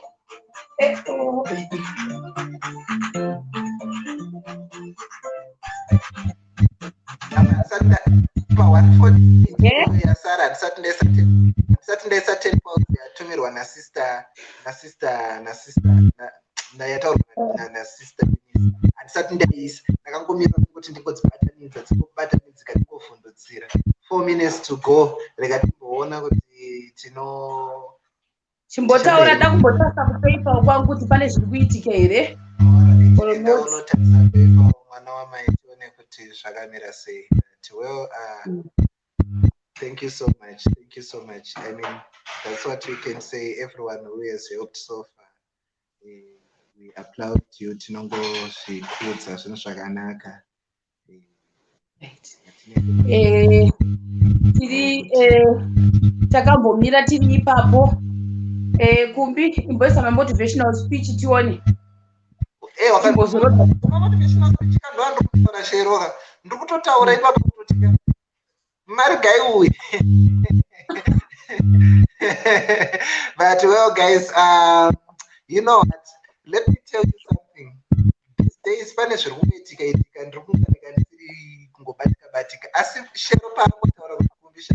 I knew very well that this was in the best way I can, which is also, you know, being there, just making sure that I couldn't possibly say no. So that's how deeply touched I have been. I've been following also Semafola Sister Eunice and most of the guys, I'm sure. But and those who haven't really heard what transpired, you can quickly go and check or just Google internet Tapiwa Makore and won't go on yacho. So it's been a month so far. On our Saturday and because we are not going to delve so much deeper into it. Assist to know Parkuda and we are not the first ones, we are not the last one. As far as I am seeing, there have been so many people, even my companies, I have been checking on our and we are just coming together as SHEMATV, yes, community. Nekutamba kwese nekuirana kwatingoita tichibatsirana. Saka tiri kungotenda nerudo rwenyu. We say thank you, Sister Eunice vakamira nepapo. Takarova Black yedu Shera akamira nepapo. Also they Black ngoti kuchema. Musazoti koseva vaya vakapfeka Black vachida mari yekubatsira. Black yekuti tiri pakuchema. Aiwa zvinoda kuexplainwa. Pane vanhu vachangopinda. Jaenda kuuyu kwangu. Nyora 15 pounds kumbi kuna isa 15 pounds. Ndiri kuinyora atitomborengedza 15 pounds plus 10 pounds Sister Eunice andisanda zvikangano ndatozvinyora pasi. Kuti 10 pound but 10 pound yemataura ndaisa 15 achera ukakanganwa kuno ndiri kunyora hangu tinozongona kuti zviri kufamba sei because kuno ndiri kunyora. Ndichiti zvone zvoka tinofanira kuti tichipota tichipoita kuti vamwe tibatane. Unozonzwa mumwe kuti vakatoya zvavo vakatotorera mari. Aiwa iblack yekuti tiri pakuchema. patonge patombonzi vamwe vapfeke madhuku vakaita sese madhuku akasikuwanika zvavo. Guys, pane uyu pane this person ari kuekera. Alright, mira ndipendere uyu ndofunga. Sorry guys, mira ndimbosendera uyu taura zvenyu. Pane munhu andina kutombozvona kuti pane munhu ari kutsvaga nhamba dzasister Eunice. Kungojoka zvedu nasister Eunice kuti aiwa no chikuru ndechekuti tiri kungoita donzo iri tichibatirana tichingoita zvakanaka. Tichingochema tiri pamwe chete. Inini ameno maybe ameno pasina manyorwa muri kuita zvino ndakaona musunete aitaura futi manyora hamusikumira nepeni zviri kufamba kwandi wakandidzidzisa kuti zvinhu zvinoitwa zvichinyorwa pasi. Handi wakandidzidzisa. No, that's great. Ndiri kuzviziva zvako saka ndiri kutongoti unoziva manyorero amakuita acho kutongoti b sister Eunice wanenge watobata peni. Wow. Dofo rikabata chinhu rinobatisisa. Wakambodzidzisa dofo yo rinobatisisa. No, but well, thank you so much. Thank you so much. Unoziva kutenda auneti unongoramba uchingoti thank you hauzivi kuti unogumira papi pai. Unongoramba uchitenda kungodaiwa guys muri kubata basa. Last time pepe tapedzisira tiri pa 852 ka tikati zvoni zvona hatisati tawisa 25 pounds imwe yapinda manje 15 plus 10 year hatisati taisa. Saka toda kungoti zvibrigadier zvikandwe tibva tangozvibatanidza ka1. Rega nditongoona hangu kuti ungoti kana tichishandisa mareti emusi ranhasi tichishandisawo maaverage edu zvinoshanda sei, asi zvinhu zvakangooma. Pane munhu ari kuinbox sorry kumbi anga achikumbira nhamba dzasister Eunice. Saka message ndofunga totusendwa na12 chaiko ndandisina kutoiona sorry zvake. Saka ndazotoiona izvozvi ndo pandatoiona kuti pane munhu asenda kuSHEMATV inbox yangu kuti ari kuda nhamba dzasister Eunice. Saka handisi kuziva kuti anga atovabata kare here kana kuti anga asina, but ndamupa madetails achoni. Rega nditombonotarisa regai ndinotarisa futi kuti hakuna vamwe here vandisendera kana kuti sister Eunice inini anga asina kubata akusenderai tarisai text message yenyu because handichatombo ndangomupa nhamba ndine nhamba dzenyu 2 saka check pamanhambers enyu ese kuti ndeipi yachoni. I think yandabva kutaura so far mamessages aiswa ya ku number yenyu yandachitaura nemiyaya nhasi ndo alright it's okay. Pana ari kukumbira ma details I think ndiye it's okay saka ndakumbobuda. Alright saka timbotipawo timbotipa tinzwe tapa tione energy tapa 880 hanzi sonina sisi vangu vari kuno kuSouth Africa naiko kumbi mabank details kasausuda nawo here ndikati aiwa sisi mira ndikutumirai mabank details ndo zvandiri kutoita panapa ndiri kuvatumira sister vangu sisi vangu vari mumba imomo makati vari mumba imomo vari kutsvandirera no. Alright, someone alright iripo senda alright.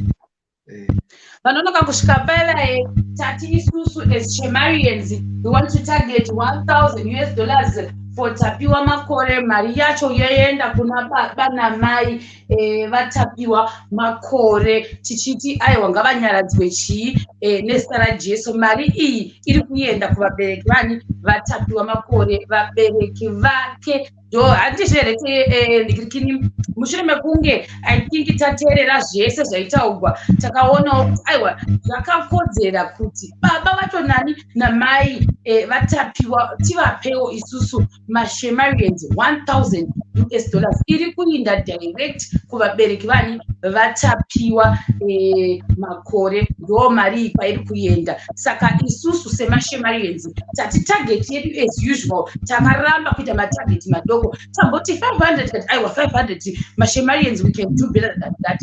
Last time takazviita zvakare palivestream tikaita more than 1000 US dollars izvozvi zvinokwanisa zvakare kuti kuzviita. Saka isusu target yedu iti i1000 US dollars palive ndo patinozviitira ipapo zvobva zvaperera palive zvakare. Ende isusu tinoadvocate for transparent ndo yatinoadvocata iyoyo. Ndo saka muri kuona chikomana kumbi chiripo from South Africa, sister Eunice from the UK varipo zvakare neni ndiri kunoku tozviitira pajekerere zvopererawo futi pajekerere. Mangwana kana tikange tazoona kuti itasendwa sei zvese tinodzoka zvakare nefeedback zvese nemascreenshots tichikuratidzai kuti aiwa isusu maShemarians ndo mari iyi total yakazokwanisa kubuda iri 1000 here kana iri 1200 here, nyangwe ikawedzera kupfuura pa 1000 yatati tichitageta hazvina mhosva, asi mari toda kuiendesa kuna baba namai vatapiwa. Ndakaona mavideos avo kuendaa ndinowanzotsvaga nyaya semunhu wegeologist ndo pandakaona kuti ndakabatwa zvisingamboiti ndichiona baba namai vake vachitaura zvaibata. Ndosaka tati 1000 US dollars yoenda kwavari. Tichataura kuti ichatisendwa sei, asi ndoona sekuti ichatumirwa direct kunani kuna attitude mari yacho iyoyo. Ndo zvatichaita. Then kana tichataura navo vozotiudza kuti tozvifambisa sei attitude vachoni.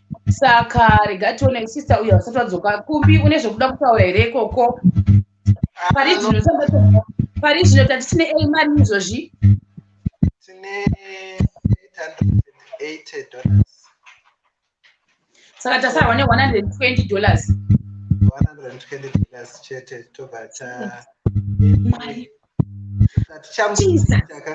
ngatingoti tasarwa ne150 kuitira kuti kana metse dzacho dzaramba kubalansa vachitiitira zvakanaka. Reka timboisa paprayer. Mwari komborerai munhu wese wabata muzuva ranhasi. Jehovha imi makanaka, munoti patapudzwa ndo chaipo pakuru. Chiitai kuti vamwe vese vasati vabvisa avo vange vachiva nemwoyo wekuita sei wekutambadudza maoko avo vachipawo kumhuri yani yekwaMakore, baba namai vatapiwa Makore. Tinotenda imi Jehovha musiku wedenga tichiti mhuri yekwanatapiwa Makore ngainyaradzwe nezita raJesu. 1K yedu tiisvitse pa1 hour pano in the name of Jesus. Amen. 150 handiti taura tinzwe over to you. For those vasina kumbofollowa nyaya yachona, the details are too vivid, they are too, I don't know how best to describe it, but nyaya yacho inyaya inorwadza. Kana tichitaura kuti inorwadza, I've never been touched to that point where unogona kutofema uchinzwa nyaya. It's just a very touching story, painful story.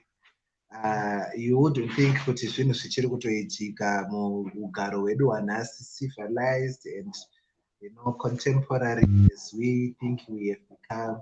There are such things still happening, and it's such a tragedy when it results in the loss of life. It's such a tragedy when it results in the loss of young life. Kana tichitaura isusu tinoti vana ndo future, ndo panenge pane tarisiro, ndo panenge pane development yedu. And amai nababa ava tiri kutaura nezvavo vakarasikirwa nemwana wavo, anga ari ega ndiye mukomana, vanga vane vana vatatu kana ndakanzwa nyaya yacho zvimwe zvakanaka. Kunova iye mukomana akatisiya, anga ane makore mangani kana ndisiri kukonganisa 7, 8, I don't know kuti anga ane makore mangani, asi akaurayiwa nenzira yatinogona kutaura kuti kupondwa. Muchishona handinyasoziva kuti mashoko acho tingamataura sei mune imwe nzira yekuti hatimarerutse, at the same time hatinyanyuita kuti zvirambe zvichidzimba. And pari zvino nekuti shaika nenzira isina kujairika. Mwana iyeye pato nemwedzi haasati arigwa. Kubatsira kwatiri kuita, tiri kubatsira tichingowedzerawo pashoma pane urongwa huzhinji hwanga huripo. You can imagine mafuneral cost, vanhu vanongouyawo vachibata maoko vachiita sei, and they have lost a son, and zvinhu zvakangooma hazvo kuti vatange. So this money kana tichizvitaura and semanzwirano achingoita mune kunzwo, I've been following the story so closely. Tikaona kutoti nyaya yekusimudzira parasikirwa kuti what, this is the little we can do kuvandudza ugaro hwavo, because it drained them a lot. It has drained. I can imagine kurasikirwa nemwana nenzira yakadaro, zvinhu zvakangooma hazvo. So we are just saying, what, maybe tinogona kungotangira ipapa tichingoenda zvakadaro. So zviri kuitika, and zvandanchitaura zviye kuti nguva yapfuura ina anchinzwa kuti kuna vanga vakabatsira, saka hatisirisu tega, hatisi kuita zvemusoro wedu, tingobatsira kuti tingowedzerawo pazvishoma izvozvo. Saka tinongotenda. Alright, Sister Inis vadzoka. Wanga wanyora 15 pounds here kumbi? Chokadi ndanyora. Yekupedzisira 15 pounds wanyora? Ndanyora 15. Ndatanga ndanyora 10 ndikanyora 15. Yes, paiswa 10 pounds. Kozoti andiwo aisa message uya yandamupa madetails Sharon asati aisa. Alright, iripo. Saka pa 15 pounds eda 10 pounds. Alright, zvinotendo. Sister Inis chimbotaura iti motivation. Munhu uya aisa 20 pounds. Alright. Chimbotipawo mashoko.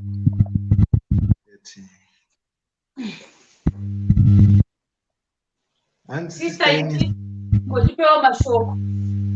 Chimirira kuti ikwane. Saka taripa 130, yasa 130 guys, $130 ndio yasara.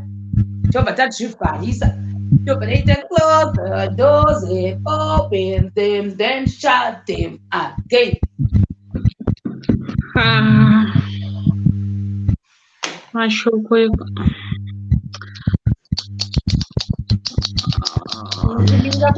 kuda mashoko ekuti vanhu varambe vachiita sei tikwanise kusvika 1k yedu, because tasarwa ne$130. Saka tikuda tuma motivational speech notes kuti vamwe vakande. Kuno South Africa. Pamashoko ndinowanzopuzesa kuzotaura pasiri pandigone zvekutaura mashoko. Asi Sister Inis hanzi kwata 350 rands handiti? Kuno South Africa kwaya 350 rand zvikanzi kumbi. Tiri kungobatsirawo, tiri kunzwa nyaya muri kutaura inyaya inobata chaizvo. Saka vari kungobatsirawo vachingoti kumbi done. Ndo message yandaona. Saka tinotenda sister vangu. Maita zvenyu, message yenyu ndaiona. Thank you so much. Mwari ngavakukomborere. Sister Inis mukuti ndiri kuti chero bhaibheri rinoti chemai nevanochemawo, saka tiri kungokumbirisawo kuti vanhu vangozunza tuhomwe, kungozunzawo pamwe pakanongodonhawo kadhora kanotoendesa, kanotomuvha gomo kadhora. Pane rimwe gore randakambochoboka kushaya kana chii, ndobva ndangopfeka kamwe kajaketi mbva ndaona muine 2 pounds. Mafariro andakaita ndakaita kunge ndawana miriyoni. Saka every little inobatsira, ingozunza tingosvitsa hedu 1000. Yes. And then Sharon pane angambokuisira nhingiri uya PayPal. Azondisira 40 pounds, saka anditi zvona ndimutopere 10 pounds kuti iite 50 ozoita mangwana because anga achitanowana mari mangwana, saka ndamutopera neyangu yemuhomwe kuti ikwane 50 pounds. Yes. Saka utangoti plus 10 pounds ka. Yeah, plus 10 pounds exactly. Yes. Kuti plus 10 pounds izvozvi. Plus 10 pounds. Chero ikazoya mangwana it's okay, ndinenda ibvisa hangu maaccount mangu, saka it's sorted kuno. Saka ready. Saka one $120 guys, $120. Ndanditsvaka song. Makumba angu nasano vatachipisa. Ngapisire zviripo asana. Kumbisha mari usatombo mari iyo iende tisatatumira isusu tine mabhenki toda kuita e-wallet mangwana. Aiwa itai e-wallet mangwana, at least tinogona but ngoita kuti kasike yabuya kuita. Saka togona kuendesa rini Sharon? Toti avo vari kuti mangwana, toti Wednesday morning handiti? Because ini ndikufana kuzokupa, ndinofana kuzotransfer. Saka rega timirire yako yePayPal iite, handiti inozoita after 2-3 days. Okay, that's fine. That's fine. So it's okay. But panasi panapa isusu target yedu ye-livestream $1,000. Vachazouya mangwana aiwa zvida kushata vanouya, ende futi musi watinoti mari yasvika kwatiri kuti achaendesa ndiani, hatichadi madonations futi, tinoita kutostopa. Yes, zvine zvatokwana. Yes. Because hatizodi maproblems. Saka isusu tine vanenge vachitambira, but inini patinongopedza live ndiri kubva ndatobudisa mari iyaya yese muPayPal mangu. Saka meaning kuti kana imi makuda kuzotumira mune makubata either Sister Eunice kana kuti Kumbi, because mari inoita 3 days kuti ikwanise kubuda muPayPal ichienda kubank. Because Friday ndo day redu ratitageta kuti mari ngaiende by Friday. Ndosaka tati live stream yedu we are targeting 1K. Vachazounza after ayo munozokwanisa but nhasi izvozvi palive stream $1,000. Saka tasarwa nechikumbi 120 ndizvo here. Tasarwa ne $50. Zvamboidzikuisa kumazviri. No, atakuita kumashuri. Remember Sister Eunice vauya nemapounds. Ndakutoti pound rinochipa. Ino nemapounds kapita.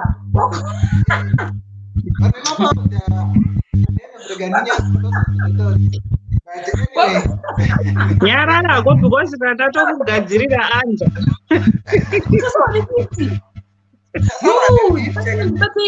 Pane mumwe uyu muplus 44 da madetails Sister Eunice. Ndibatei panhamba dzangu idzo nditokupai right now madetails Sister Eunice ndinawo. Ndibatei panhamba dzangu idzo plus 6680915372. Mukatadza kundibata senderai Kumbi message muchiti chipe madetails Sister Eunice zvakare mupiwe. Takaoneka kuti Jesus, you love me too much. Kuti 1, 2, 3, 4, 5, 6, 7, 8, 9, 10, 20, 30, 40, 50. Tatokloka. Jesus. Ndosaka uri pomete ndikatikwesaka radio. Uneko zvinoenda ndasara manje.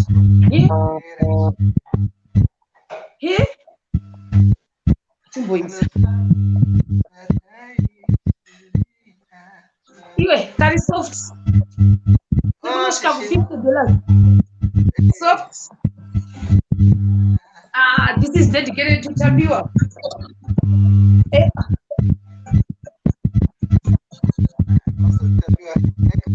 I'm just so emotional. Just think of the circumstances.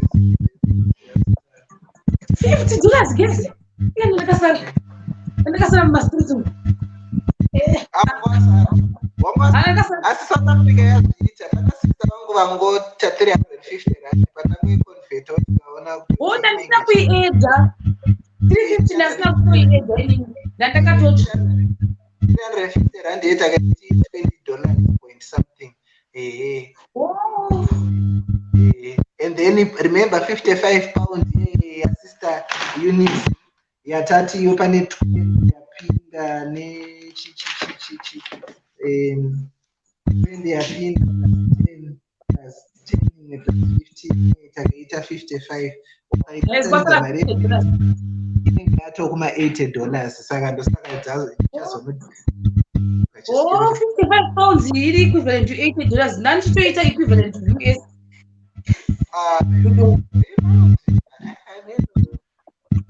$50, guys. Operation $50. Hanzi guys, ndarasarira.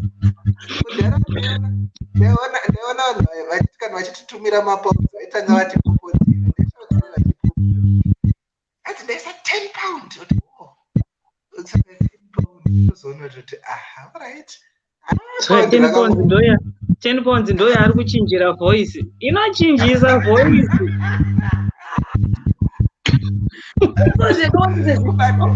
Ndeta confused kuti kokumi uri kutaura $50. No, again. $10 US again. This one day.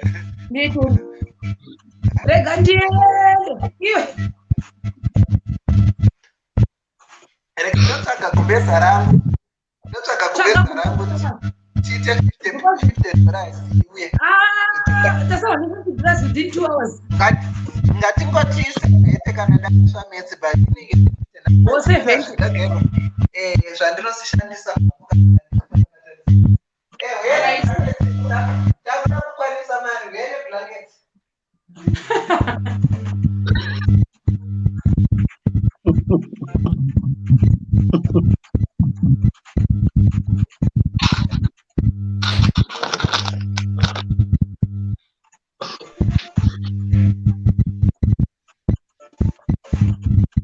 That's sister Inisi. Ndakapfeka zvikabudura semunhu ari masports nematennis. Tangu.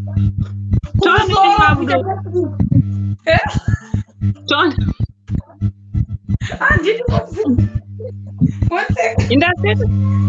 Yes. One kuna kumbi wedu weya. Asikana. Sasa kunofira mwisho. Sasa ndio ukasha. Ndio Sotraka marakashige. Sabige. Yatuoni.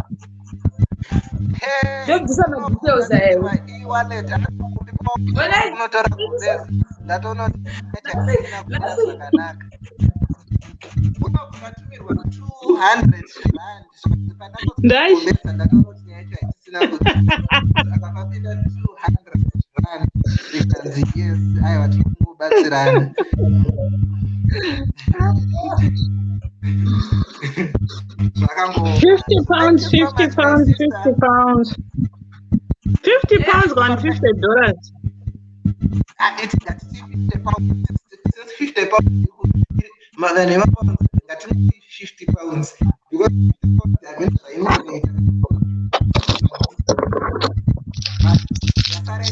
all right. Messages zo akupema details amawana here messages zo guys. Ina ndisati ndawana ningiri kunoko. Nena ndisine kuona text message yakaguna. Kumbipo tasa kuti message dzana kutextira here.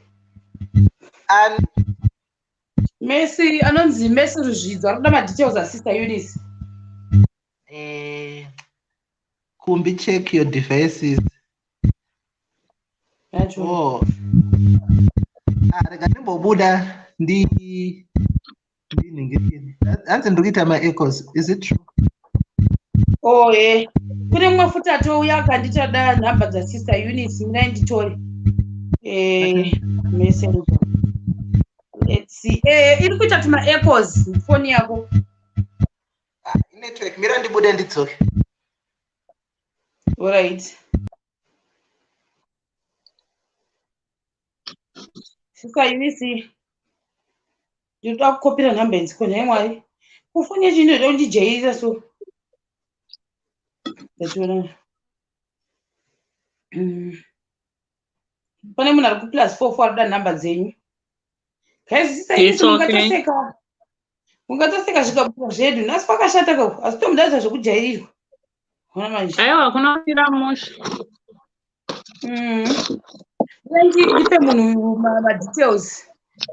It's okay. Ndikuona message yako pane munhu wandikuona mewati ndimere nditore madetails nefoni ndimupe asi kuzva ndiye same person here kana kuti ari different kumessenger kwaauya ibvo wandiudza kuti ndiwe Messi Ruzvidzo rethanks ndaona mamwe message uku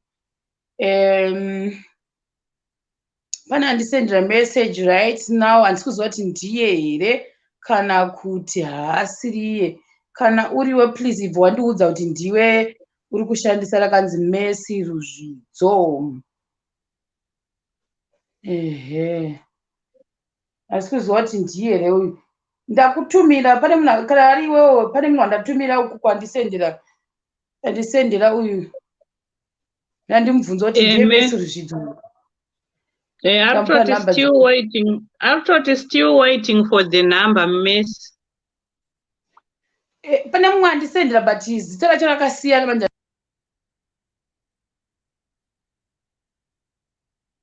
No, asi ningiri. Messi ari kuti akamirira nhamba pamwe ndiye akutiningirikina. Because sometimes munhu zita raanopinda naro apa rinosiyana nenhengeri saka pamwe ndiye ingomutumira.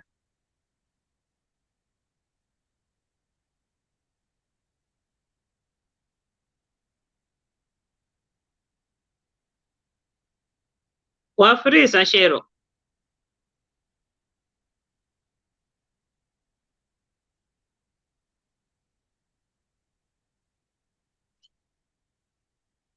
Wafriza Sharon?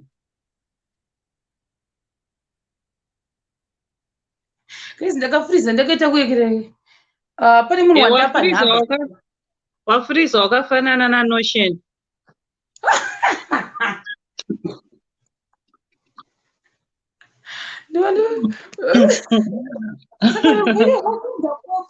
Messi ari kuwekera ari kuFacebook ndemumwewo guys. Uyu Messi Ruzvidzo handisi kuona anything kuno kumira pamwe watumira kumbi ndiwatumirwa message naMessi Ruzvidzo. Saka senda kumbi Messi.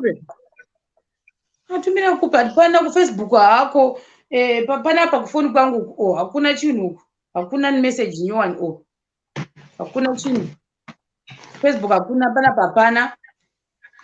No, Messi Ruzvidzo ngaarefreshe macontacts ake ndamboita sister vanitumira 350 vakati kumbe namba yako yaurikuisa palive haitombobatike paWhatsApp ndakati refresh the contacts kungorefresha vakuti ende kumbe hauiti unenge wakati bloka dadaiwa irefresh chete refresh inoita.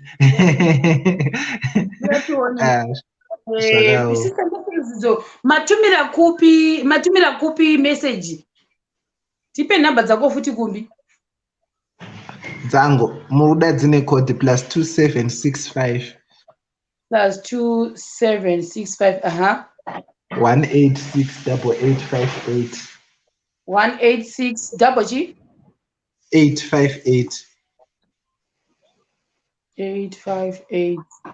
Teni yangu inini Shana ndokumbura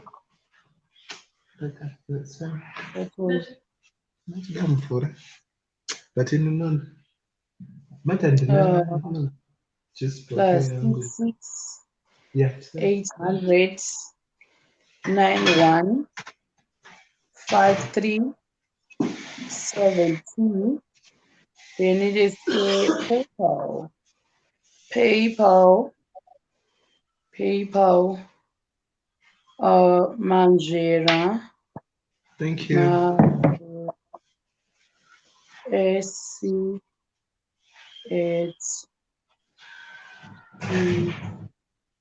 Yahoo. Nasi orosa unak. No, orosika. Pane munhu anenge anosara achiti kana ndabuda anosara achipa maneighbors because orosiwengeri 5 feet. Sorry. Namba dzangu idzi dzataisa apa. Asi kuzoti uyu Messi ari kusenda kupi manje.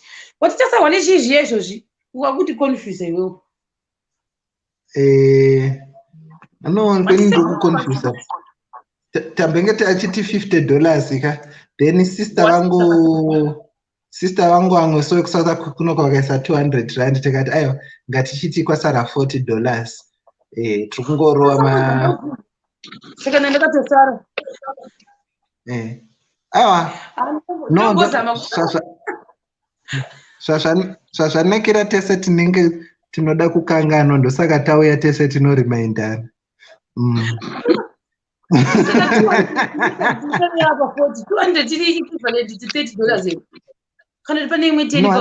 anti anchiti kwasara $50 tikati kwapinda 200 rand tikati okay 200 rand ngatingoiti $10 rikatibva tangoita nhingirikeni so it's plus or minus $40 yasara because 200 rand maybe it's even $15 kana rate yakaimprove but $10 or $40 kwasara $40 200 rand makumbo angu akurwadza manje andoona kana wakatarisa rate 200 rand inenge iri around $12 but tangoitira kungoti tisaise ma-expectations edu right mina nditumire ukazomwana munhu mina nditumire sister Eunice nditumire uyu munhu namba dzasister Eunice pana anditextira manje aminotaona but anyway anogona vari kufacebook iye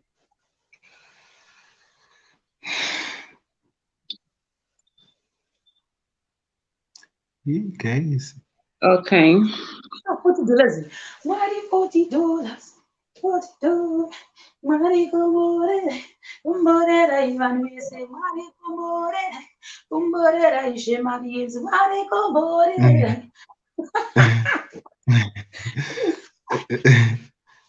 zvakagoma kumborera Shemarians Mwari kumborera Shemarians Mwari kumborera Konarera Mwese Mwari kumborera Mwari kumborera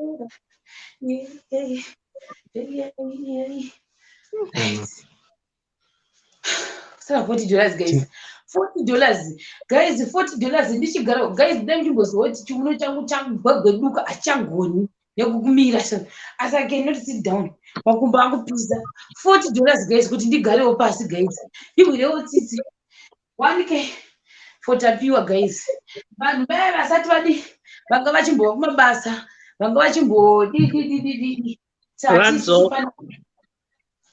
madzoka ndati vadzoka vanhu vekumabasa yes saka isusu kana pane vaya vanga vari kumashure ningirikini tati target yedu is $1,000 US pano palive stream ndo patinozviitira ndo saka muri kuona vari mumabox vanenge vari mawitness vachiita macalculations ini ndichijabuluka ndekuridza redhiyo kuno tichibatsirana for Tapiwa Makore mwana uya akashayika handiti wekwamurerwa target iri ndeyekuti by Friday mari ichinge yata sei yatumirwa kuna antitude ndokubva tanyorawo isusu as Shemarians kuti gowo zvinhu zvataita in an emergency way yekuti tingoti tichita sei tichibatsirana tiri pamwe chete as usual isusu tinoda kuita zvinhu zvedu zviri transparent and futi tinoona nemaspirited ese then toita macalculations totaura kuti mari yacho yabuda yakadai saka ivava muri kuona ava vatapiwa mascreenshots zvakare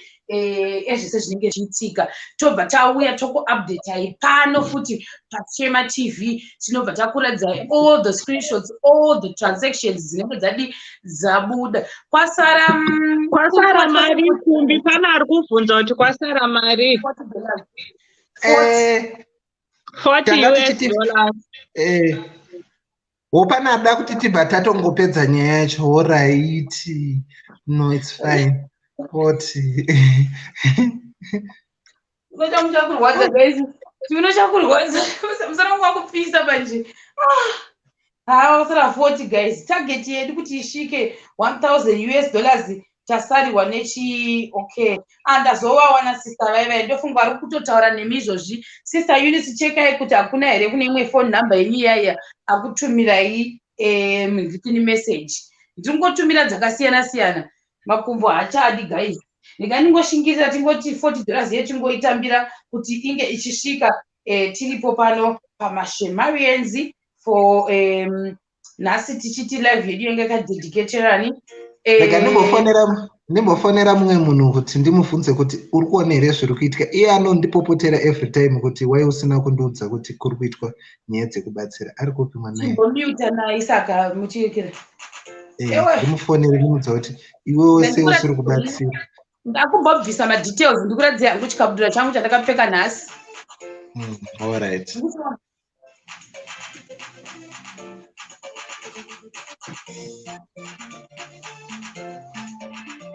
Uzondipopotera kuti wakaenda palife ukanaka.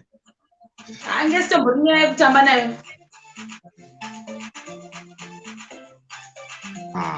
Nditori serious ipapa sister Loka, but utoti kutongoti chete apasina zvekutotamba tese tikatochemara zvinhu zvacho hazvifambi, saka totoya totoite izvozvo mari chikwana.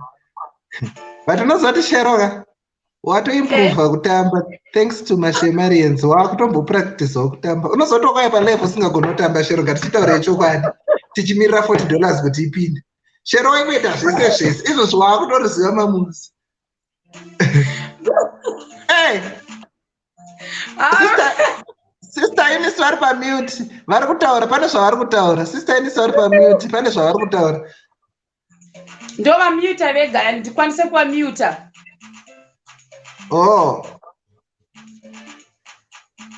Ndandaisa pane munhu wandaichitaura naye pafoni. Aingogara chingoti ndakagara pafoni remubhedha asingambotsukunyuka angori panzvimbo 1. Shoka dzangu hazvichambogoni dzopisa.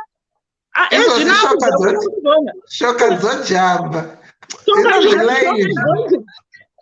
Life haina kuchipa. Wafunga kuti life tikuita zvekutamba unobatamba chete. Ndatotaura ndiro makumbo ngaate zvawo. Iyo $40 yasara.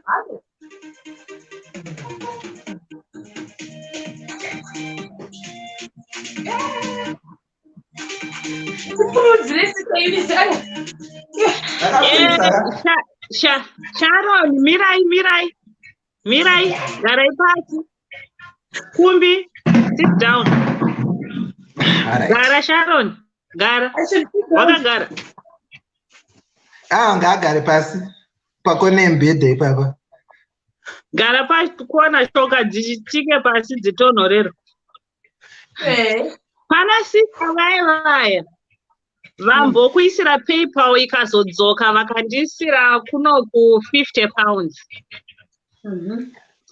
Saka vati ivo vakuisa £30 kuti ikavhe balance $40 yasara.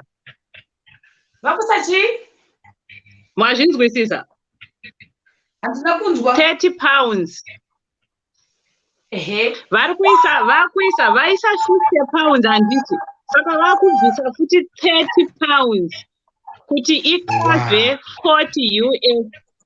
Saka vakabharisa pasipoko yazvibharisa.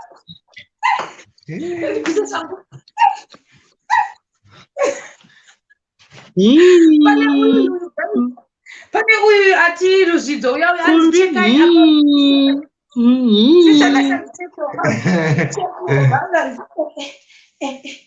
iwe check your balance. Rega ndimboudza mumwe munhu kuti shamwari mari iye yatozokwana anga achiti rega ndomuudza kutoti vanhu vakaoma shamwari. Ladies and radio guys, ladies and radio, 1K tasvitsa pachi 2 hours 14 minutes tasvitsa 1K. Brenda, record yedu check your phone. Tasvika 2 hours 14 G, 2 hours 14 minutes taishidza. Jesus, ladies and radio, Jesus, men will tell me. Brenda machekera hapana message yandaona so far. Anza check your account yenyu pane kwandaita sei pane wandaisa na uya angati mesa anzicheka account yenyu. Oh Brenda, okay, check account yangu now check. Nelson, another one where mam chindudza kuti auya kuti handizozoti azokuisira ere wabva kufacebook. Aiwa, pane wanda pamadetails asati aisa. Pane umwe abva kuti anzi testa asai madetails enyu. Saka tichatosvita 1100 guys. Yes. Ndafonera Lincoln. Ndafonera Lincoln hanzisonizo fanete zvamuri kuita ndiri kuuya ikoko pane zvandai nchipedza ndangopfuura nepo but ndazviona. Wasina nchirikuyewo seLincoln masonguvai. Kana arikuya mangwana. But akasauya zvake in the next 5-10 minutes isusu taita ngatongoya nhasi mangwana ratori rimwe zuve. Anogona kutozoti handibvise cheya iwe zvaita kusunga kana chidhendeu kandinyasosunga chichoti changu chisadonha unozondidonhera ndingofonera bhebhi ndimudzoti mari yakwana. Bhebhi aisawo here uda kumuzivisa aisawo here bhebhi? Anzika ndipi baba vemba mumutimirira iye musikanesa ndizoti ari kuzvifambisa sei handikanobudisawo mari mumutsure ndamubata mumutsure uyo anoda sister ruba kuti iwo se usingabudisawo mari panochema vangu. Kuyapoza sei? Why are you posing on me? Icho ndatochada kuda kutamba icho. Ndibate speaker. Oh, for the Makore family.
Jira nakwenda kupi? Jira. Iwe.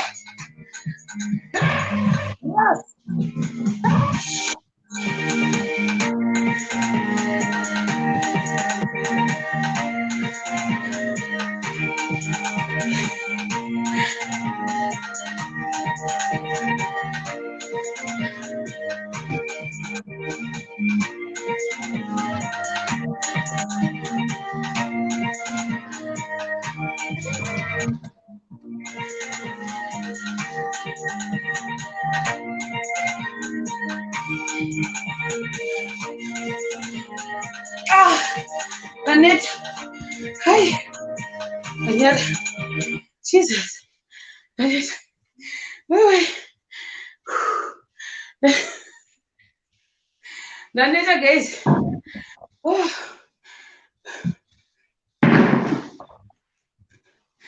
What is it? Jesus. Oh.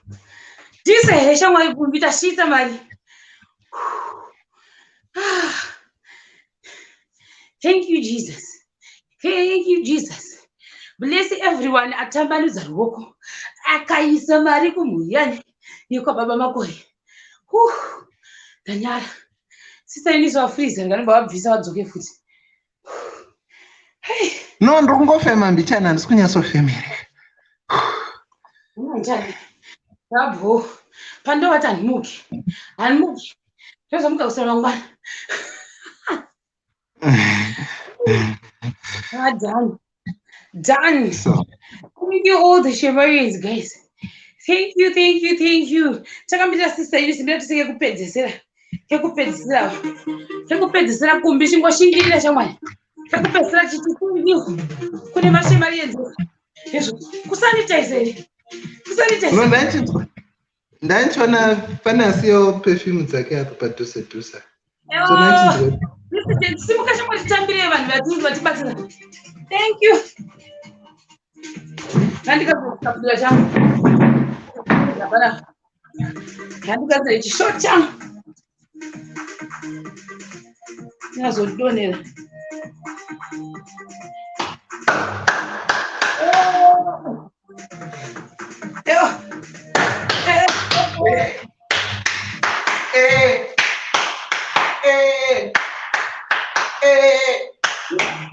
Kawandaza, tasita wandaza.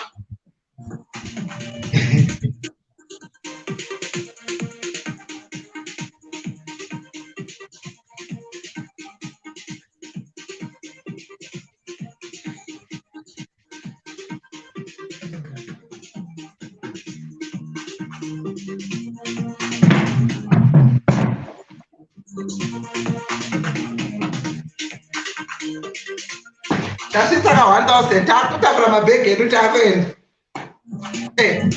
Mabhegi ekutakwenda. Takwenda 1000 yakwana togarri. Secho. Takwenda.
Kumbabatiza. Kumbabatiza. Kumboendepi. Kumboendepi uya shamwari titambire mwana. Uya. Kumbaudzo.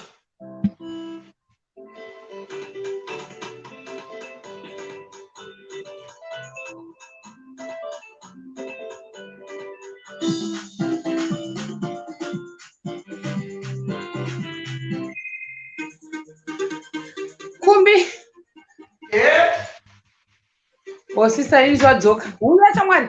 Last dance. Sharon. Kumbe. Sharon.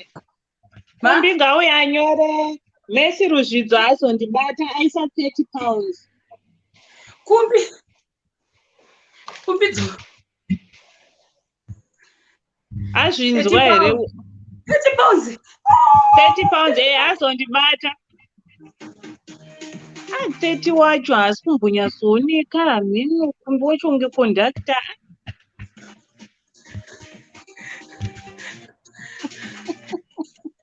Kusechona kuenda kupi kumbi? Sechona enda kupi? Mabhegi taakupeka. Manje teta kupeka pane wani ndandaita era yekutaipa account yangu saka ndandamupa wrong account. Saka ari kugadzirisa. Saka imbomira yekupeka. Ora ichimboya timbotamba good. Yeah, timetambe na kumbi. Titamira kusvika 1000 yedu yataita. Makumbi ari kusimuka guys.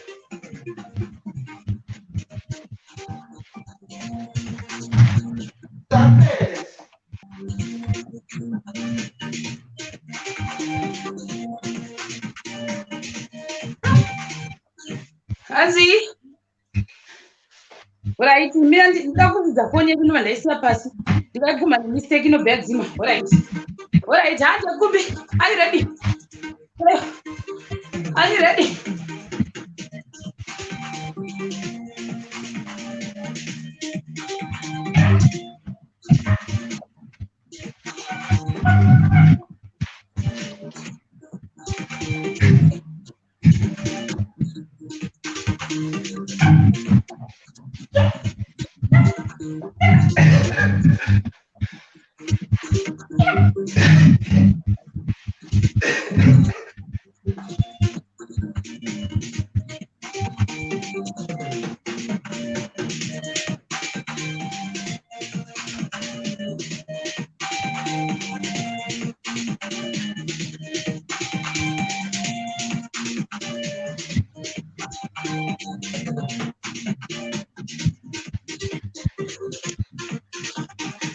Ana ari kuti ashaishira kumbi nemanigram $30 tokozani mulaleya Kumbi wasvika. Ava ndinovazira ava. Ino manigram ainese. Manigram ka ichitongoiswa yatopinda maakaunti mangu faster inese. Ranga iyo ndovangwa ndasata target go. Tikamira ari kugasa account. Tizoita calculations. Ga.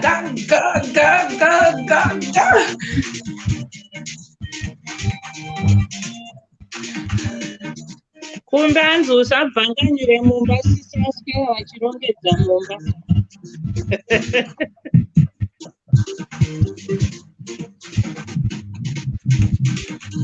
Wazvinzwa here kumbi?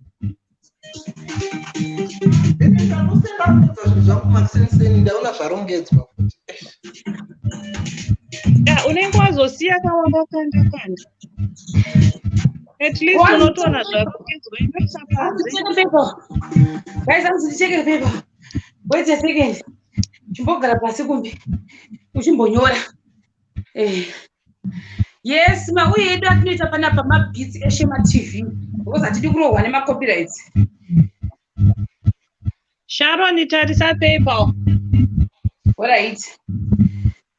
Rekaniko. Nimurongedza zvananda bhanyangura ndorohwa. Katione. Kunogwa kusati kwandipa notification. Handina message yandati ndawana, so far so good. Katione.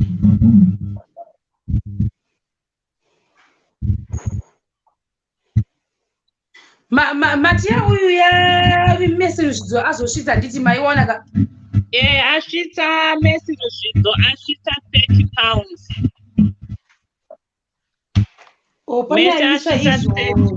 Asvitsa £30. Ndoda kuti tiiona wani.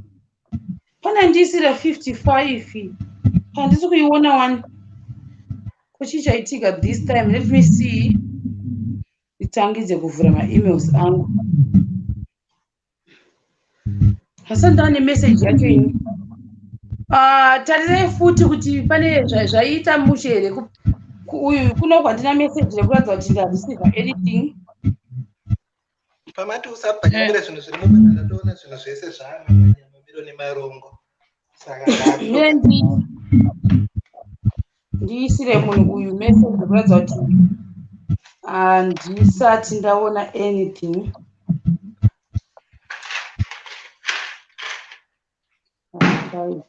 Mletione nditarise kuti 55 yacho ni yaiswa here. Letione kusaidi.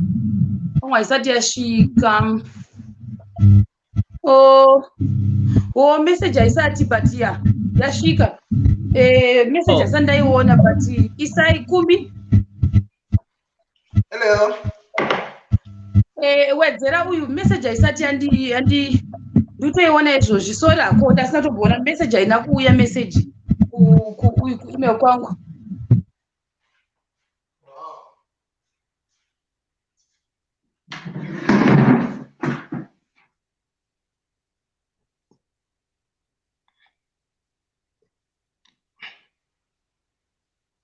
Kwafirisa futi. Imari yawe. Ari kumboita achifurisa. Hello. Kumbi. Hello. Kumbi. Yeah, ndokunzwa. Wanyorere ndakudza pane yaiswa izvozvizvi 1639. 1639 but mira nditore screenshot yetotal balance manje kuPayPal. I think inenge yabata nemacharges. Then ndotobva ndaibudisa izvozvi tiri palive. Totanga futi kunyatsa kuchiita manje tabvisa nemadeductions kuti azoita mari. Handiti? Mira ndichigara pasi. Ndichinyatsoita business manje. It's a business. It's a business.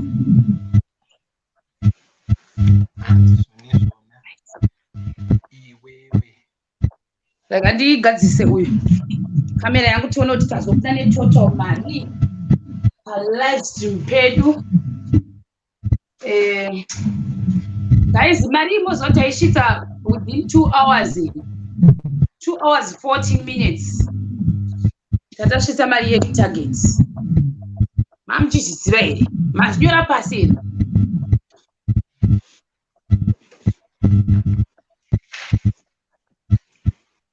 Tikapinda 1639 bahts. Pazvandakuita manje iwe ramba une yaunayo but ndakuchikupa the actual total. I think iyo paper yatazoita madeductions kuti imari mira ndiri chifoni changu ndazvisendera kuchifoni changu chomukofera ichi kuti mari total ndofunga vaisa nemadeductions ndobva ndakuratidza ipanapa kuti imari yapinda kuside paper kwangu plus $50 ya uyu saka tsvaga pamwe pekunyora pasaidi toni. Ndisiye bhuku rana chinyora pane rimwe. Iro timbonisiya takudari nyowani. Okay. Takudari nyowani manje. Total. Ndachita mistake pano. Reka ndichange ndatrimma ndikuda kubvisa mazita evanhu kumusoro. You wanna say ndite screenshot. Ndobvisa manames evanhu. Edit.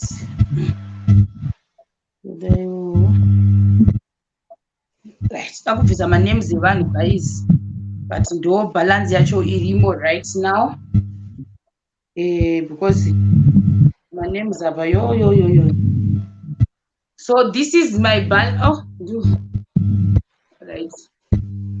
And I want a PayPal. Those are balance yangu. Okay. Tulikuoneka here. Balance yangu iyo. Ndo ya babu PayPal.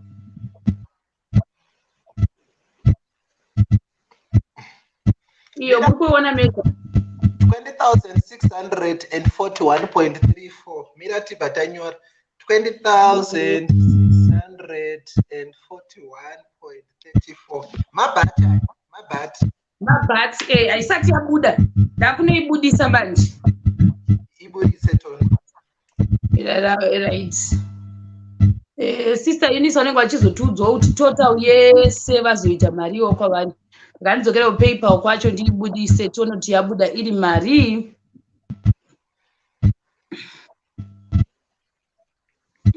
$20,006 41 30. Right, continue.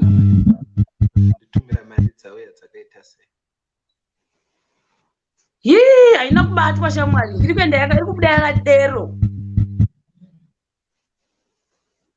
Oh. Mina ndione ku-email kuti vati chini, mina tione ku-email. Right, ndobva ndaisa screenshot balance mane 00 cents mari irimo. Zviri kuoneka kuti pane zvandiri kuita pafoni.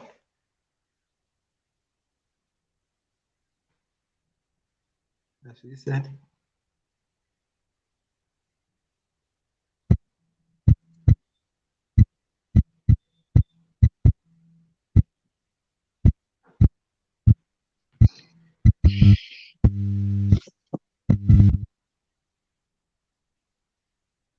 Ndiri kuoneka? Oh. Unotanga kuita kazwa usingazivi.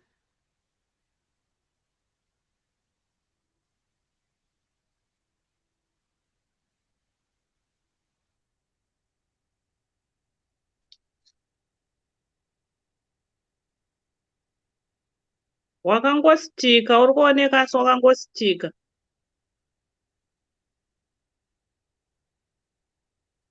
Kumbi uri mupenyu here?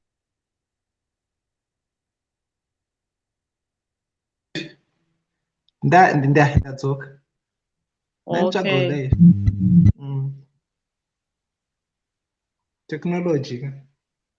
Okay. Saka nditaura hangu kuti kuno kumasika kamira sei. Mina ndipedzese angu sister Eunice ndibva ndaisa neevidence ndatopedza. Mina ndikuratidzei ndibva ndapedza zvangu. Then ndinoda kuvhura screenshot yachoni. Ndibva ndangokuratidzai. So kuti ndabudisa mari and message yacho iyo. Let's see, ndiende kuma pictures. So right, 00 cents apinda ziri mukati mechi. Saka just balance 00 cents. Right, saka tandinechi, saka indo balance yangu 00 cents. Sara. Mira Tony. Iwe unosara ne 10 cents ya Tony. Ya Tony.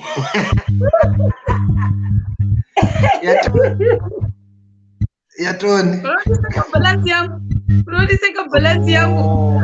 Ndachona kapia kakakanda kati kamari kasara woizera aiwa. Alright. Apa ndabvisa ma bank details angu because andikazoise ma bank details angu panapa. Ndati ndinyatso saka ndoda kuti hameno kana muchizoona apo we are transferring iyo kumbi isafeti padhuze select remba mako muri kuti tocha. Alright.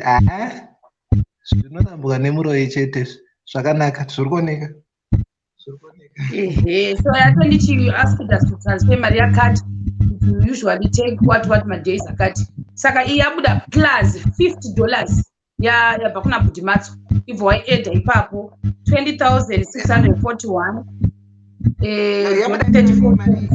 Yabuda iri mari chero.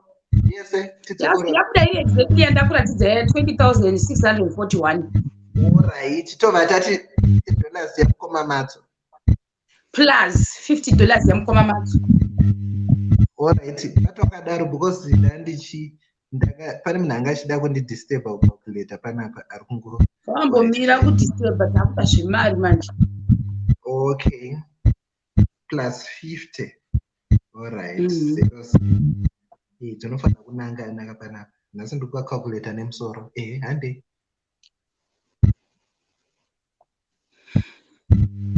Sister Eunice ndapedza chitaura. Wapedza. Okay. Kunoku yese yabiko kunoku ma plus 44 yese yandinayo. Okay. Pane vaisa imwe mirai. Hold on. Pane vaisa imwe just now. Right. Setosvika 1,500 Judas. Yatona. Nyora 15 pounds kumbi. Pane 15 pounds yapinda manje. Alright. Continue. Accounts are going to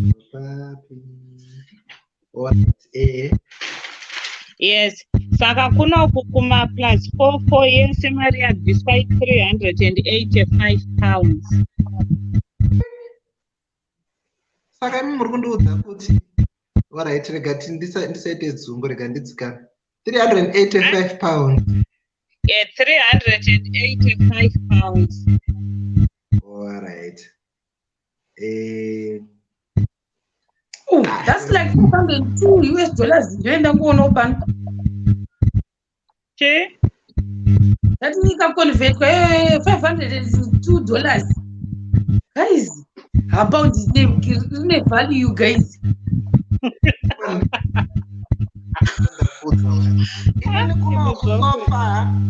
Sofa ya clear. Sofa ya clear. Ya clear. Apo vamwe vachitumira vamwe vandisira ma-e-wallet asati ndaibata mumaoko. Hatikudai nhasi, hatikudai kuti tikudai izvozvi right now. Alright. Yapinda muaccount mangu yekuti haichadzokeri kana kwayako. £350 yatumirwa nasisi wangu panapa vaita direct. Then pana vamwe vaita dzimwe dzema-e-wallet idzodzo dzandikwanise kuconfirma hangu, but pane vandisira 200 vakati e-wallet. And then kune but Miraton ndinogara ndango clear panapa. Alright, clear tione kuti kufambira nei. Autoconvert 20,641 ndizvo. $662. $0.85.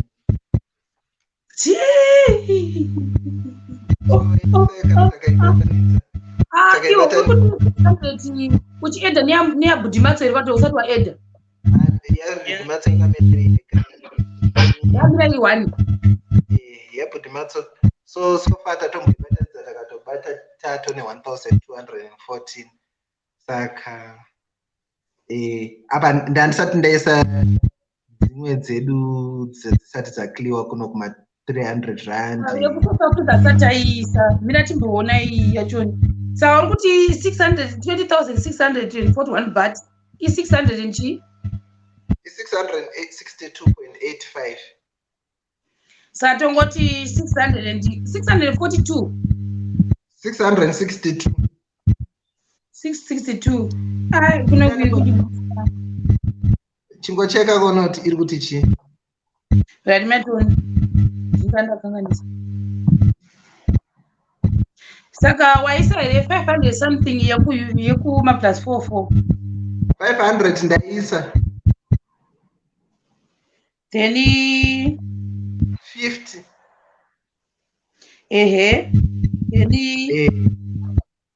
Then takaconverta £350 yeye kusvika kumakula kuma metcash kuma dollars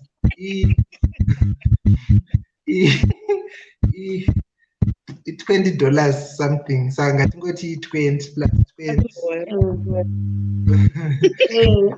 plus 662 kuno kundabudisirwa $662.85 ndiyo 0.63. Saka ngatidhire ne662 because rate racho riri kudaiwa so.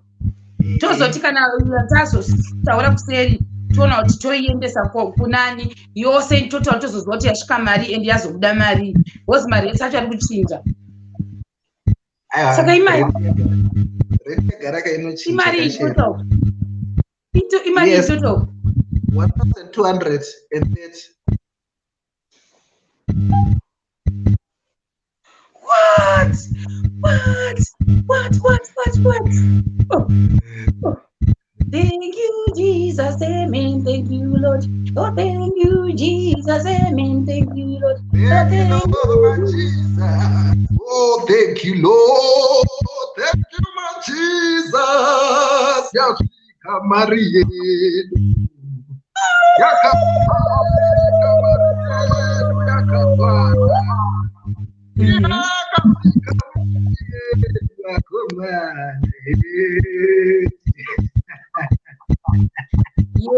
All right. Saka ndio mari yatawa tongoti zvauti figure tabudisa 1,200 US dollars. 1,200 US dollars.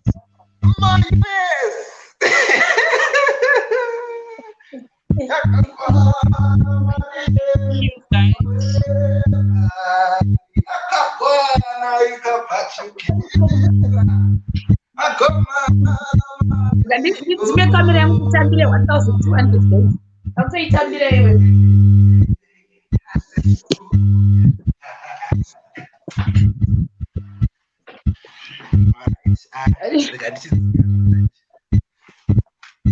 Wakugara, alright, ndakugara onini. Ndauda kutosimuka. Aiwa gatizikame. Ngatishikai. Ndanda kuda kutosimuka tichinyatso kuitambira mari yacho. Ndiri pa live.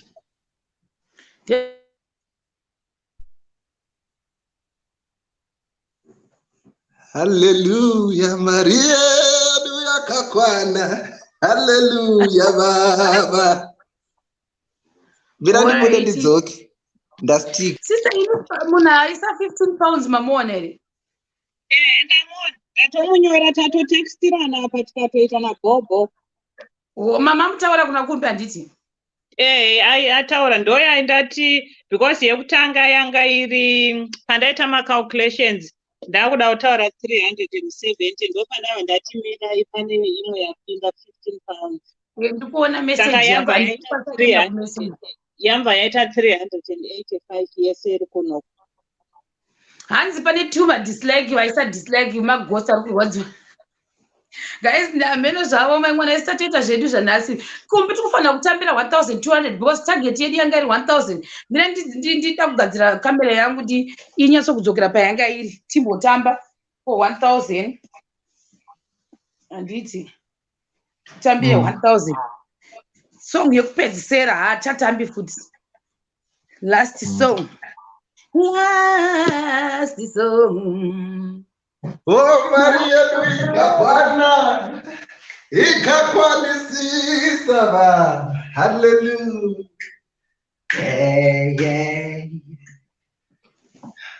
That's enough. That's enough. And that's enough. Speaker. Nandite so. Vaisa mari kuna senda zviona rega. Maria ikakwana. Ikakwana. Ilati wani yeah, sure. Tigeti. Oh, lijaku. Why? Did she suffer Bluetooth na nabisa Bluetooth? Takutambira 1,000 kamera yangu right iri guys. Are you okay? Are you okay? Can I call you after some minutes? All right. I want not this one. Kumbi panofana utambwa. Kumbi aita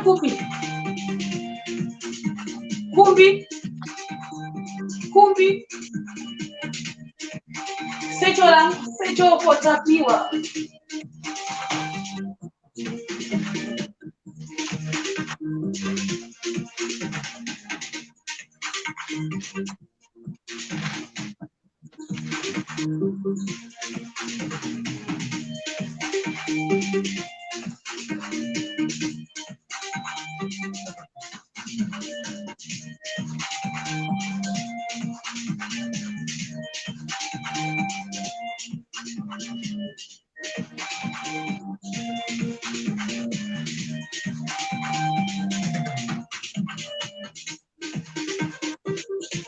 Takananga pamurewa. Yes. Ayo. Ne 1.2 yedu. Ayo.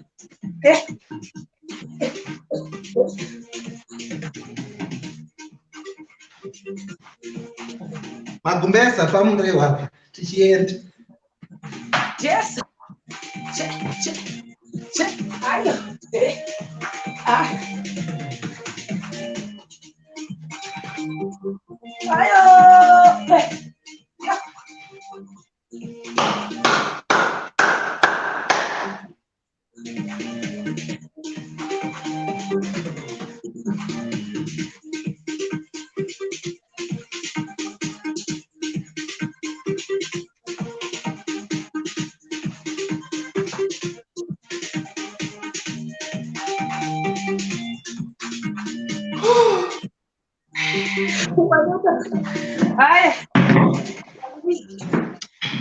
Ndanita.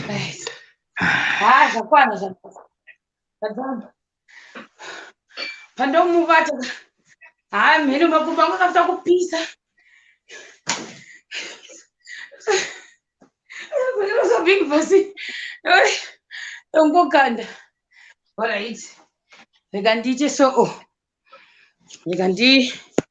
Tigadzire kamera yangu. Right. Wow, Zan. Takapfeka black nasi. Musombokanganwa.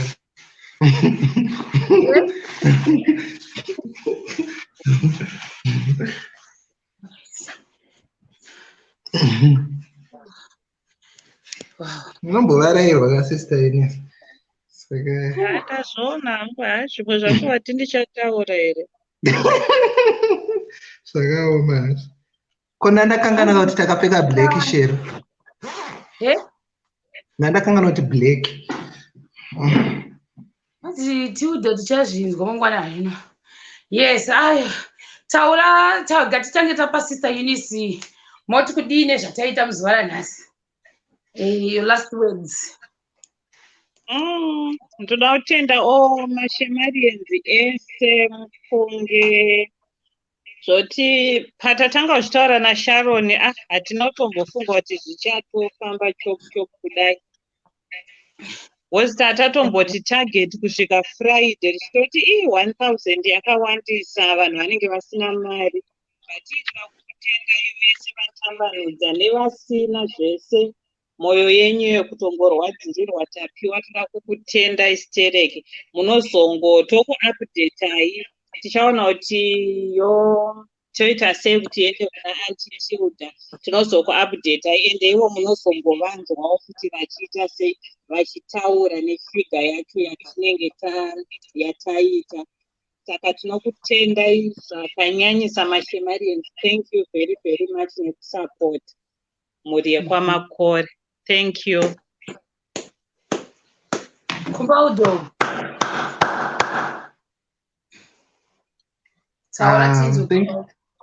Anzi Soniso vanotaura anzi hakuna kupractice chitendero.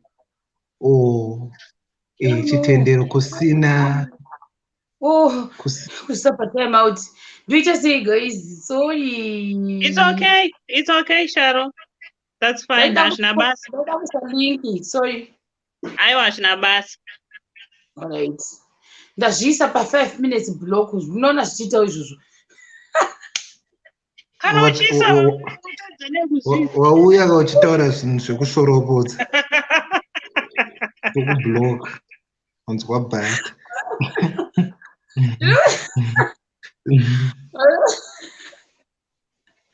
Alright, link iro pane vada kupinda taisa link kumbi uchitaura zvako.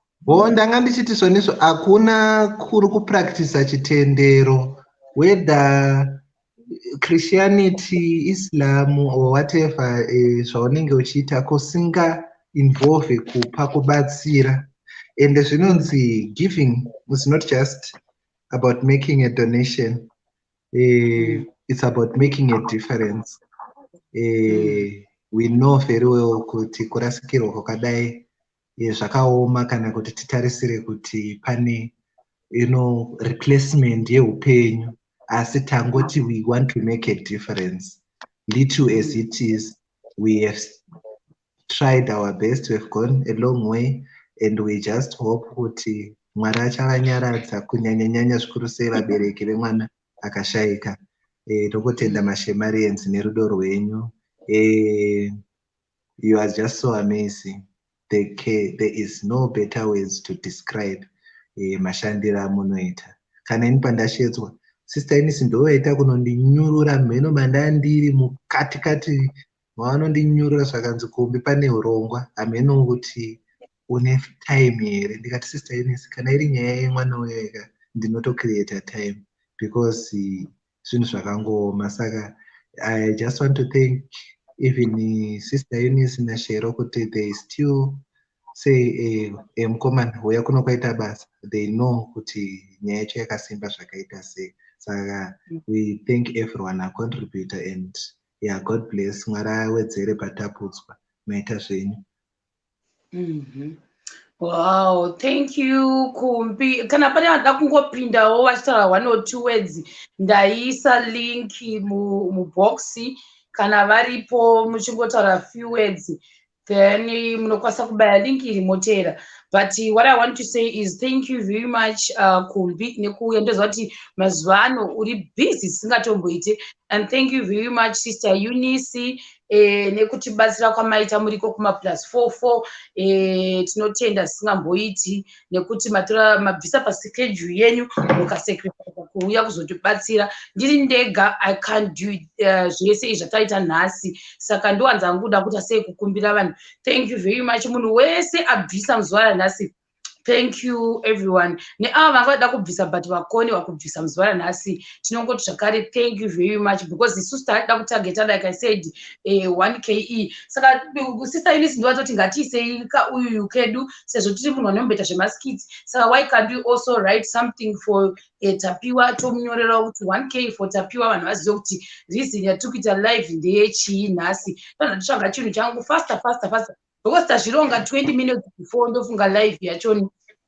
Saka tobva tangoita zvinhu zviri emergency zvokuti pamwe dai tazochita mangwana, pamwe dai changa chiri better than this one, but still tangoshanda nechanga chiripo chatakwanisa kuwanawo. Tikati aiwa tongonyora kuti 1K for Tapiwa and go well.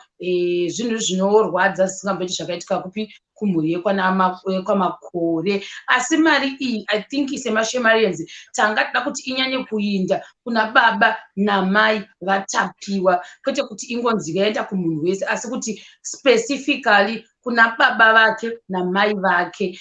Inangu ndichivaona ndikureva nhema vakandifungisa pandaiva kumusha ndichitambudzika sikamboiti. Ndosaka ndati why can't you also give them money? Ivo ndivo vanozodecide kuti vanoishandisa sei mari yacho iyoyo. Saka zvota zosvitsa chii $1,200 US.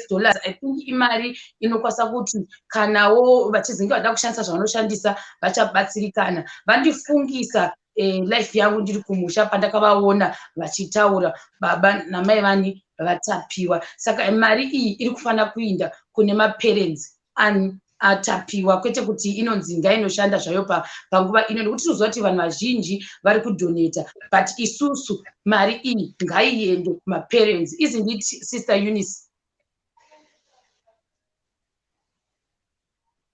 Sister Eunice mukunzwa? Sister Eunice kumbiri kundinzwa? Sister Eunice amene kuti vari kushandisa rimwe device here. Sister Eunice no handisi. Hamusi kundinzwa? Ndakukunzwa, ndandisiri kukunzwa asi zvinezvi ndiri kukunzwa. Tatichitizvo mari isusu yataraiza as maShemarians tati ngaiende specifically kuna baba namai vani vaTapiwa. Handiti kuti ngainoshanda izvozvi ngainoshanda pachi imari yavo yekuti maybe after this thing chapera chese pamwe vachashara kuti vosavasa vachibatawo papi kana kuti vachawedzera pavachapiwawo nevamwe vanhu. Saka mari iyoyo iri kuenda kuvabereki vani vaTapiwa mai vake nababa vake. Ndakaona video I think ndakaiona more than 3 times ndichivaona vachizama kutsanangura. Zvakanditeka back kuti life yangu pandaiva ndiri kumusha zvogwadza zvazvo zvavari kuita go through and nesituation yacho ndakabva ndati aiwa kuti kangopo pashoma ipapo but kufara kuti yazosvika kupi yazosvika ku $1,200 yese kana nekuti imwe ichazouya manje apapo tiri kuiendesa yese even ikasvika $1,500 tinoiendesa yakadero saka tichazokupai feedback sister Eunice kana tazopedza zvinhu zvacho zvese kuseri but takupai evidence for today because hatizosi kuti mangwana ngatadzenzi toisa mari kana kumbi vanokwanisa kuisa here but inini kupaypal kwangu chiregedzai kuisa mari kupaypal kwangu because ndatobudisa mari yacho yese handichakwanisi kuti ndinge ndichibudisa zviri zvitsapa inozononoka kupinda yese ka1 saka inini kupaypal kwangu chiregerai kuisa mari ndatopedza matransactions kanawo muchida kuzoisa kuna sister Eunice you can keep donating kuna sister Eunice kana kuna kumbi then tichazodzoka futi pano vanozviziva we always come back ne-evidence even nema-receipts acho tinouya nawo zvakare kuratidza kuti iyi mari yacho yaiswa because toda kuavoida muromo wokuti takabvisa mari asi mari iyi haina kusvika tichiri ipapo tichirega ndibva ndatora statement yokupedzisira rekuti panenge pachika maevents akadai tichibatsirana ka because last time toda kuavoida pekuti pane vamwe vakazenge vachiita sei vachitanga kuti ukasha tichitamba tiri pana pachannel vamwe vozoinda kana kuti kuno let's say example da kushandisa sister Eunice sezvo vari mubox and ndiri comfortable kushandisa example yavo kuti kana taita zvakadai kana tichizenge muchizoona tichitamba mumabox tichitaura nyaya yaita sei don't take everything too serious zvekuti unotozoenda nekuseri kuno inbox na sister Eunice kuti stop telling Sharon kuti stop go and tell Sharon kuti stop asking for one person or specific person because channel haisi yake gande Shemarians and also over total kuti we also donate toward this channel iyo handizoona nge iri nzira yakanaka yekuti iwo unongoda zvekutsiudza nematsiudziro ako then wozoenda unotaura kuti isusu we donate towards SHEMATV zvinhu zvataita nhasi tichibatsirana nemoyo wedu wese ende kana pane issue inozonge yaitika pamwoyo usiri kufarira maybe you can come to me wotaura pane rather than kuita kuseri wonoti inini ndakambodonata pakati saka kana ndakambodonata inini nditori neright yachoni yekuti so tizoone nge iri nzira yakanaka iyoyo kuti munhu anezofamba achidero pamwe pacho ndinenge sina kambotonesana nemunhu but ngoti ndavhunza kuti kumbi ari kupi zvotonzi why are you focusing on kumbi channel ndiye munhu wese I don't think it's a good thing kuti chinge chiitika in that way saka ndabva ndati ndizvitaure pano kudonata tinodonata chibatsirana zvobva zvangodi tese toendesa kwete kuzonditi wandibata huro kudai wonditi nekuti ndakaita so unofanira kuita zvandada so handizoone nge nzira yakanaka iyoyo yekuti tinge tichishandidzana tese ndati ndizvitaure zvangu anything to add no inini vanoda kuisa mari kwandiri munongoisawo up until mangwana masikati after that ende moisawo platform dzatinenge tawirirana ukandisira mari pamukuru unonge uchindiomesera nenyaya yekuti unonge wakuita kuti nditravel MoneyGram yes sister vambotaura ende ndakambodhila navangu nguva yapfuura so it's fine then vamwe vatsvakisa mari dzavo just make sure kuti by midday latest maybe kuma 3-4 kuitira kuti tigare tadziclear mari dzacho dziende ka1 nekuti unozonditumira $5 wozoti pa$1,300 yakaverengwa hamuna kuisa $5 yangu ini ndinozoti I think tikangoti until mangwana masikati I think and then tobva tangovharisa kuavoida dzimwe dzinozouya yaenda zvine zvakuzonetsa kuendesa kana kuti £10 zvinozonetsa ndopa pekuti munhu anenge auzoti mari yangu saka I think tikakopa until mangwana masikati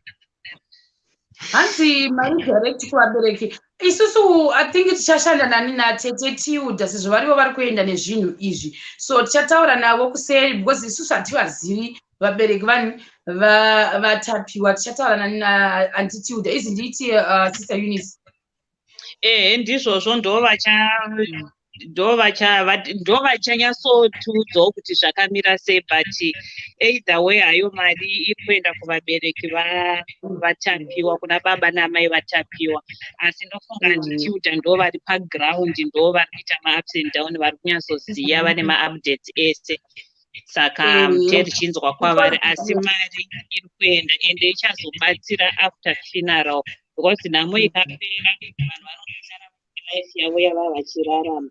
Saka I think ndo pavanenge vakuzotoropa mumwe wapa vakona kuti votanga kuita sei voito hatingavaudze kuti itai sei ndo vachazivawo zvekuita. Saka I think anti-children ndo vachange vachitavapawo votsanangura kuti zvakamira sei and then tinozongokuudza ende mune muchingoteererawo ma-updates a-anti-children. I think vari kuita every day mune muchingoteererawo muchinzwawo kuti zvakamira sei.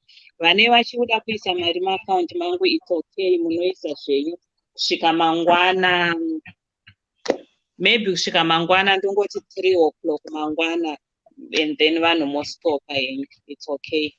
And then kana paine imwe inenge yazodzirwa mangwana palive ndogona kusongonyengetikina kana kuti I think mangwana kuma7 unless kana takasvika kuita live that's fine. Kana paine vamwe vanenge vaisa ndinozongotaura kuti kune imwe mari yapinda. Kana yati nonokei mangwana na7 tine service saka ndogona kuso life ikati nonokei ndogona kusotadza kupinda but ndinozongoudza Kumbi neSharon kuti pane mari yaiswa. Kana pasinawo panongoramba paineyo ifigure ndinayo 380.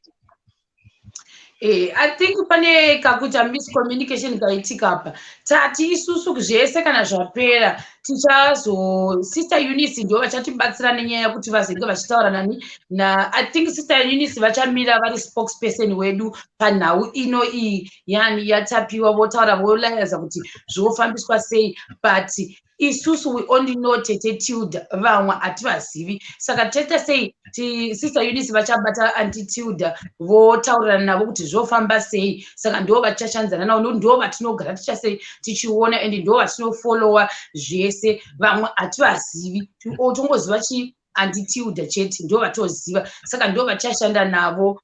Sister Eunice ndo vachange vachiita maybe uyu makalls acho ese vachiona kuti zvafamba sei. Saka panhau yatapiwa ino Sister Eunice vachatibatsira zvakare kuti vaone kuti mari yacho yasvika yese here zvakadi zvese ndo vachatibatsira Sister Eunice. Asi we are gonna deal na anti-Tilda because hakuna watinoziva besides anti-Tilda.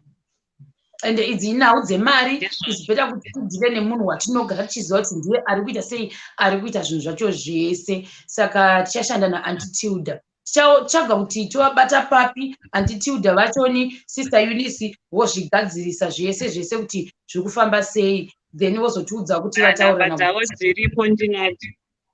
Saka it's okay kana munadzo. Inhangu ndanga ndisina. Saka mozongo sakuupdate hai kuti zvazofamba sei but we are gonna deal na anti-Tilda because iyi mari guys hatingangopi munhu chero hatizivi munhu wacho kuti anonoisvitsa here. Saka tichashanda na anti-Tilda ndo vachashanda navo ndo vatinoziva isu seMashemarians toziva anti-Tilda. Ndo vatinoziva anti-Tilda. Saka tichazama kuti tivabate. Hanzi thank you Mother Eunice for the love. Yes, I think that was pretty much it for today. Handiti tapedza. Yeah, I think ndizvozvo izvamino kana paine mumwe ada kupinda mubox kuti aine zvakutaura but I think ndizvozvo. Kumbi wakuvata here kuti wakutombotaura nebhebhi rako. Pane munhu ndokutsvaga panapa but anyway zvese zvanzwika mari kwairi kuenda kwakanaka. Munhuwo wepublic figure watiri kudhila naye agara ndachingofolowa nyaya dzachona saka hapana chakaipa pane zvese zvamataura zvakakona. Tinotenda. Alright, saka I think tokwanisa kuti dropa zvedu ndochizororo 3 hours. Ndakati nhasi nyangwe 5 hours ndodzisvitsa ende kusvika taisvika 1k asi tapedza manje. Kana kubika sandabika. Hai inoboisi dziri kubika. Henyu ndikubika sei tatotanga kwasa kuita chiri faster here chekuti ndingodyawo because papa pakaipa. Papa chifanira kushandwa. Saka, thank you guys. All right, bye-bye. Shemarians, say bye-bye. All right, good night, everyone. Bye. Kumbi, bye. All right, guys. I